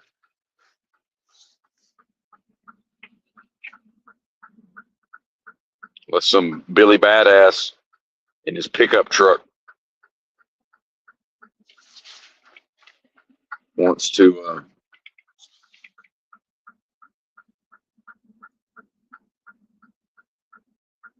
you know, have a good time breaking out the chains, trying to see how much weight his truck will pull. Hearing some strange knocking sounds. I wonder. I guess that's just the wind banging something around. I don't know what that is.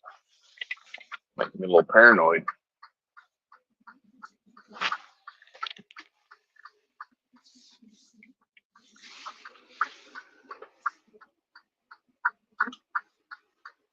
Oh yeah, I forgot I was charging my rechargeable battery on a flashlight. Guess it's been long enough. Yeah.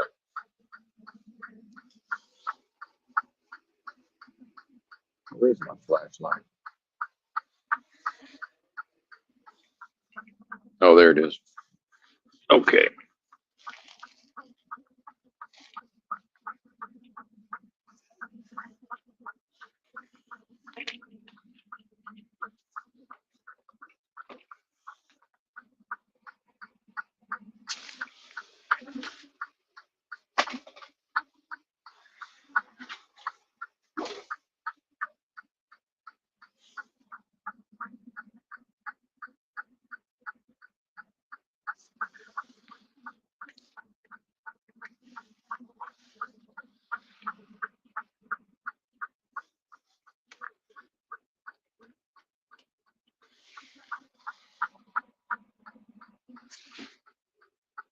Hang on. All right.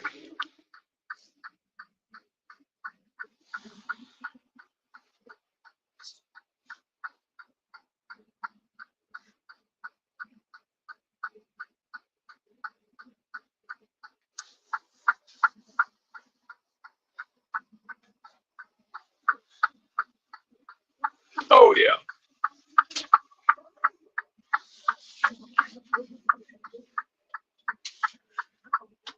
All right. Thank you for your patience.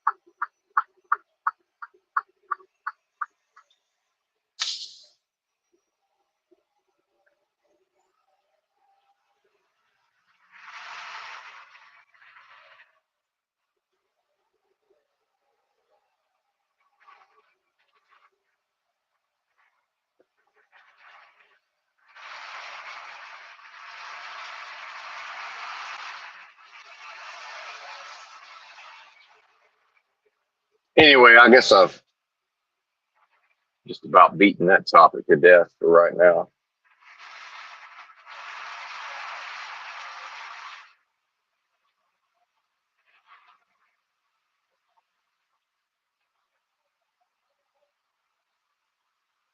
So I'm going to put up the non-tent banner. I don't know how much more I got in me right now. Whoa, that was some wind right there, Bubba. And we're still under the winter weather watch till I think like 7. Well, that's another 15 minutes, 45 minutes. It's almost over.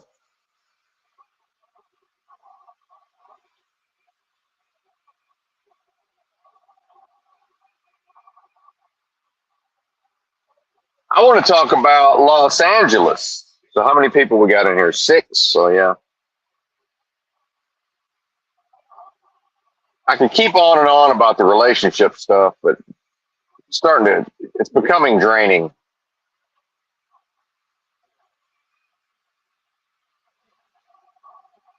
And just, I don't see any hope of women being coached up on how to be able to modify their behavior to be able to have a relationship with a man.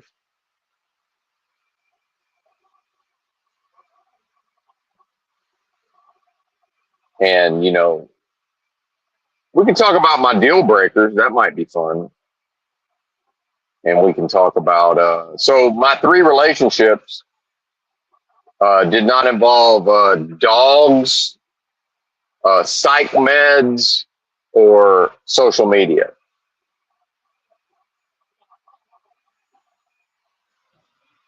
And so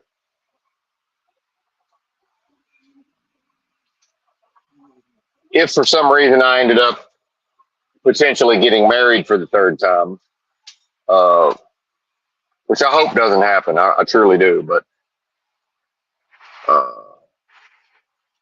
there will be no dogs, there will be no psych meds, and there will be no social media.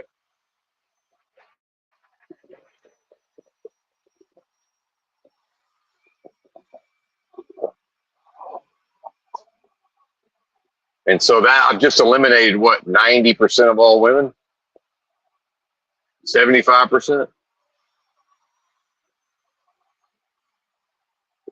And let's talk.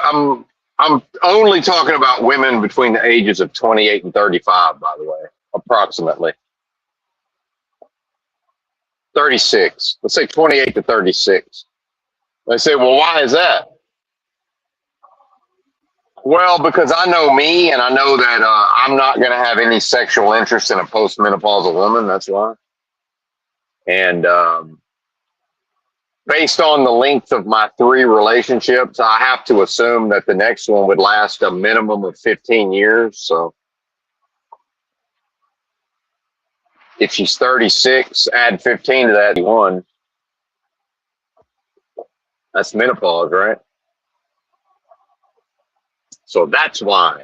And then they say, okay, why 28? Because I probably can't deal with a lady under about that age. Just, you know, I won't even say intellectually. Hell, I'm a pseudo intellectual, but just, you know,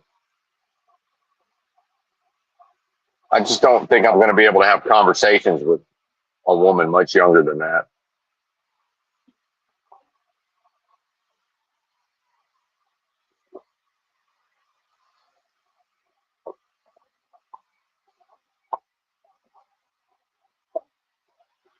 And yeah, I do like to have conversations from time to time.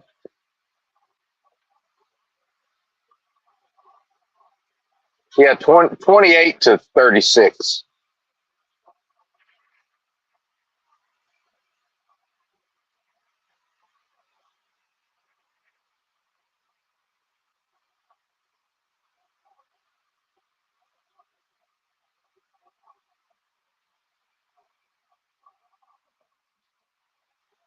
And then, people get into the single mom thing, but it's like, I'm just not involved. I mean, it doesn't really matter to me because, I'm only going to be dealing with women that are very, very attracted to me and are into me. So, you know, that ain't going to be the focus when me and her are interacting. Her children won't be the focus of our interactions. So it just doesn't affect me. And if she's that busy being a mom, she probably doesn't have time for me in the first place. And I wouldn't, I understand that children come first. Like, I'm not an idiot, right? It's like, yeah. And I like being by myself a lot. I don't need a huge investment of time, but, I have to get out of it I have to get my needs met, right? Or at least in that context, it has to be worth it to me. And people may not realize this, that, and again, I value my alone time, and I've told this to people who just were like, "What the fuck are you talking about?" Oh, I would never be able to deal with that. So part of what I accepted with my second wife was, well, she's got this son. He'll always be number one for her, and I don't care. It's fine with me. I don't give a shit. Why would I care? I mean, I'd probably be worried if he wasn't number one in her life, but that'd be a bad sign. And some of this speaks to my own arrogance, certainly. Um, it's just like, yeah, I'm just arrogant enough not to really. Who cares? But it's like, am I getting what I like out of it? Is what I like happening? Uh, are me and her having a good old time on a regular basis, enjoying each other's company? And yes, the answer was yes. But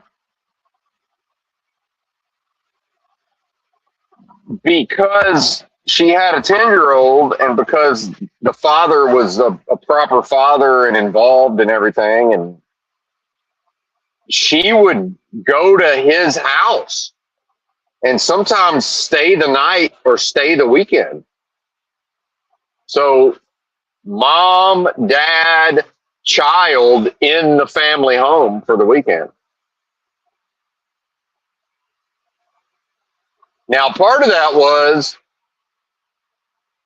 a little bit Machiavellian, which is I value my privacy so much. It's like, well, you know, and part of that also is a fairness of, well, I'm going to do whatever I'm going to do and not be questioned. So I either trust her or I don't, because I don't know what the fuck she's doing when I'm not around. But that's a double-edged sword. She doesn't know so if she leaves for the weekend, she doesn't know what I'm doing for the weekend. And remember, she's a very jealous person. So that was like a two-way street of trust, you know, because believe me, I'm just going to do whatever I'm going to do, period. And some folks I've observed are insecure in their own relationships where it's like the constant contact couple, they got to be on the phone or texting all day long. It's like, no, leave me alone. Yeah, please go, leave for the weekend. But, again, I talked about that when we first started seeing each other. This lady moved in next door to her and was living this wild party girl single life, and kind of my future wife got sucked into that. And I immediately started dating other chicks. And I just told her, I said, look, you're living like you're single. Well, I mean, what do you think I'm going to do? Sit around and wait on you to figure it out? Fuck you. If you're crazy enough to let and I didn't say it, but it's like, if you're crazy enough to let these broads see what I got to offer, then, that's might be your loss to it. So I don't know what to tell you. But yeah, I still prefer you, obviously. I would rather have been with her than these other women, but I'm not going to sit around and wait. Are you crazy? Of course, she knocked the fuck off pretty quick after that, but like, yeah. And I never asked her when she got home. I never asked her how was it? What were you doing? Yeah. And also I can't play the game of, oh, I thought you'd be back at 1 p.m. It's 2:30, blah, blah, blah. I don't know about it. It's like, she's a grown adult woman, man. She can go places and do things. Like, so can I. If I want to go somewhere and do something, it's like, hey, this is what I'm doing. I don't want to hear, oh, well, I thought this, that, and the third. It's like, yeah, I understand you got some thoughts. This is what I'm doing. I'll see you later. And I don't want to hear about it. And when I come back home, I don't want to be asked a bunch of questions. Leave me the fuck alone. If you don't trust me, that's fine. But asking me a bunch of questions ain't going to fix it. Do we really both need to find out that I'm a pretty damn good liar when I need to be? I don't want to lie. Like, most of the time I choose not to lie. It's like, I ain't smart enough to keep track of all that. What lie I told to who. It's easier to just tell the truth to everybody up front. It's easier. See, it's self-serving. It's selfish. It's better for me. Like, yeah, this is what I'm doing. So I didn't start dating other women when she was living like she was single and hide it from her. I made sure she knew about it. Like, yeah, I went out with, what's her name last night? Oh, you did? Yeah. You damn right I did. I'd have rather been hanging out with you, but we see what you're trying to do. So, and I trusted her to figure it the fuck out. Just like I trusted her to go, spend time with the father of her son and her son as a family. I'm not involved in that. Why would that bother me? The kid had a dad. I'm not in competition with I'm not the stepfather. I'm not in competition with the father.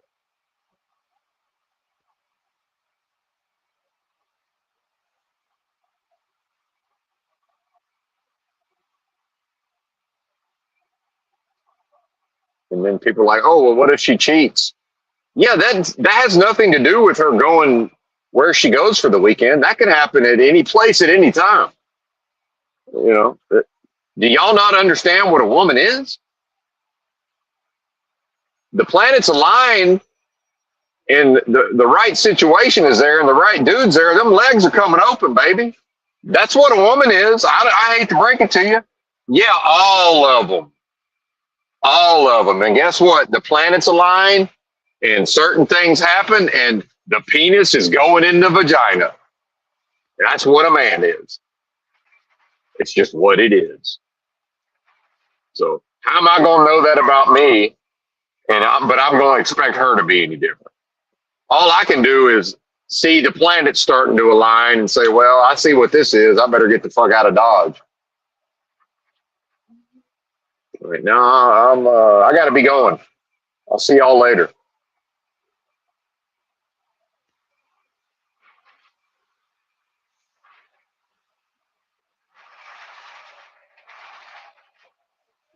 Oh, exactly. You want to talk about planets aligning? Here's Benton at his house with ex-wife number one by himself. Wife's, I don't know where the hell she was. Don't know, don't care. And wherever she was doing. And knock, knock, oh, ding dong. I'm like, I wonder who this is. Oh, look who's here. Little cousin just turned 18. Ain't that a coincidence? How may I help you, young lady? You know. It's like, oh, where's Lamb? Like, you know she's not here. You know, it's like, are we gonna play this game? Really? Did you think I was gonna invite you in this house? Like, what do you think this is? Now she's scrambling. I'm basically like, state your business, but you ain't coming in here, toots. Because see, that's the planets starting to align. Nope. I see the planets aligning. See, some legs might be opening. The penis might be going into a vagina here in the near future. No, we're not doing that. Nope. And how come this never happened one time when this broad was still 17? She ain't been 18 that long, actually. Didn't you just have a birthday? Was that your 18th birthday? Huh. I'll be. Well. Oh, you left some shoes here. All right. Well, where are they? And could you describe the shoes? All right. Wait here. I'll be right back. Close the fucking door in her face. All right. Well, have a nice night. You'll be seeing you. I bid you adieu. That happened not once, but twice. It happened with ex-wife number two, who her close female friend had an attractive teenage daughter. Shortly after she turned 18, knock, knock, knock. I wonder who that is. Didn't you just have a birthday? Where's Leah? I'm pretty sure you know she's not here, but what can I do for you? Oh, you left whatever item. Okay. Could you describe the item and where am I likely to find it? All right. Wait here. I'll be right back. All right. Have a nice night. Got some planets starting to align. So, now, a woman might try to gaslight and say, well, oh, so we can't trust you. Oh, you can trust me to absolutely knock the bottom out of that legal piece of fucking barely, yeah, it's barely legal, but it's legal. Do I trust me to invite her up into my house and get flirty with me? Hell no, I don't. Not for 5 seconds, because I know me and I'm pretty sure I know her. And I'm not trying to really get to know her, if you know what I mean. I got a strong suspicion that her ex-husband got to know her. That's a whole nother matter, but that's none of my business. But when a man knows what a woman is, see, I accept that this is what a woman is, and it doesn't make them bad. It doesn't make them wrong. It doesn't make them dirty or disgusting or immoral. It's what they are. And when a fine piece of tail knocks on my door as a man, there's part of me that's supposed to respond in a certain type of way, because if I don't, I'm not a man. So, who likes women. But at the same time, I've got no plausible deniability if I let her. I'm responsible for whatever happens. She's not. Because in her mind, she really did show up for a pair of shoes or, needed to borrow a fucking blouse or whatever. I don't fucking know. Funny how it's always clothing or, hygiene related, or, makeup, girly things.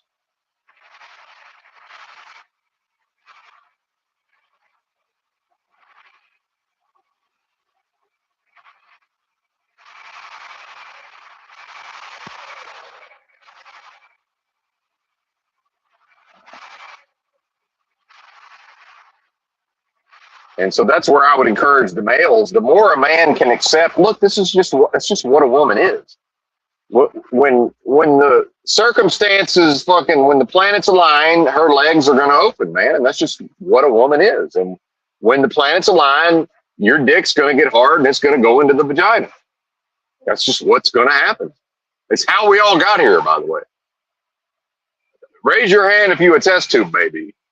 Everybody else, you got here because a dick got hard and went into a vagina. So I don't know what to tell you. Why are we treating it like it's some kind of just this thing that, oh my God, how could this happen? It's like, what are you talking about? This is what the flesh is, man. It's fucking gross, really, if you get in. Once you start getting into, and I'm not very easily disgusted. Once you start getting into the bodily, the bodily fluids and all that, if you really think about it, it's pretty fucking gross what it is to be in one of these bodies. Because really what I needed to do this morning was I preferred to get up and hit the road as early as possible to get this driving out of the way. But what my body needed me to do was just lay there for about 3 more hours and do nothing to facilitate some peristalsis in my my large intestine, because something's brewing up down there. I suspect there's some further healing happening, and some old waste materials is probably in the process of coming on up out of there.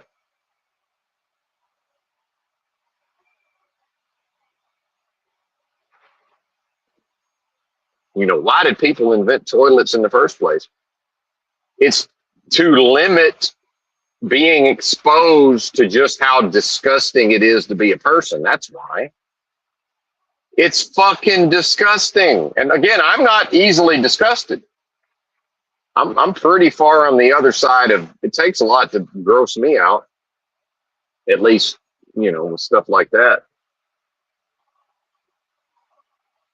Or actually, it doesn't. I'm just not quite as sensitive as the more, studies show that the more conservative leaning people are, they're more easily grossed out and disgusted by things.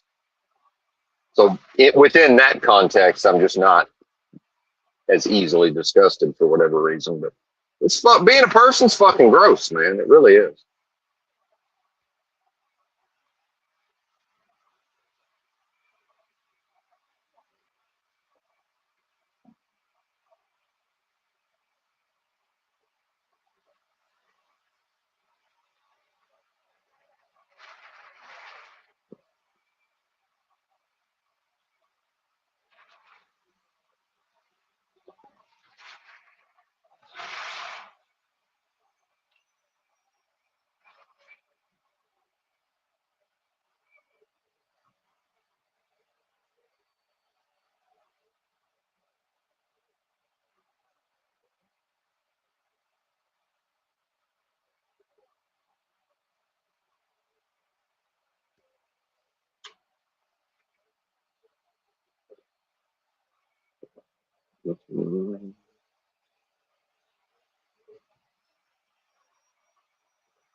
Well, they haven't got out this far with the plows yet. It don't look like.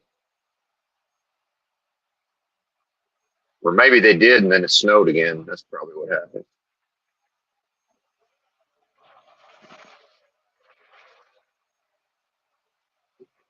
All right, I guess I've rambled long enough. Bye.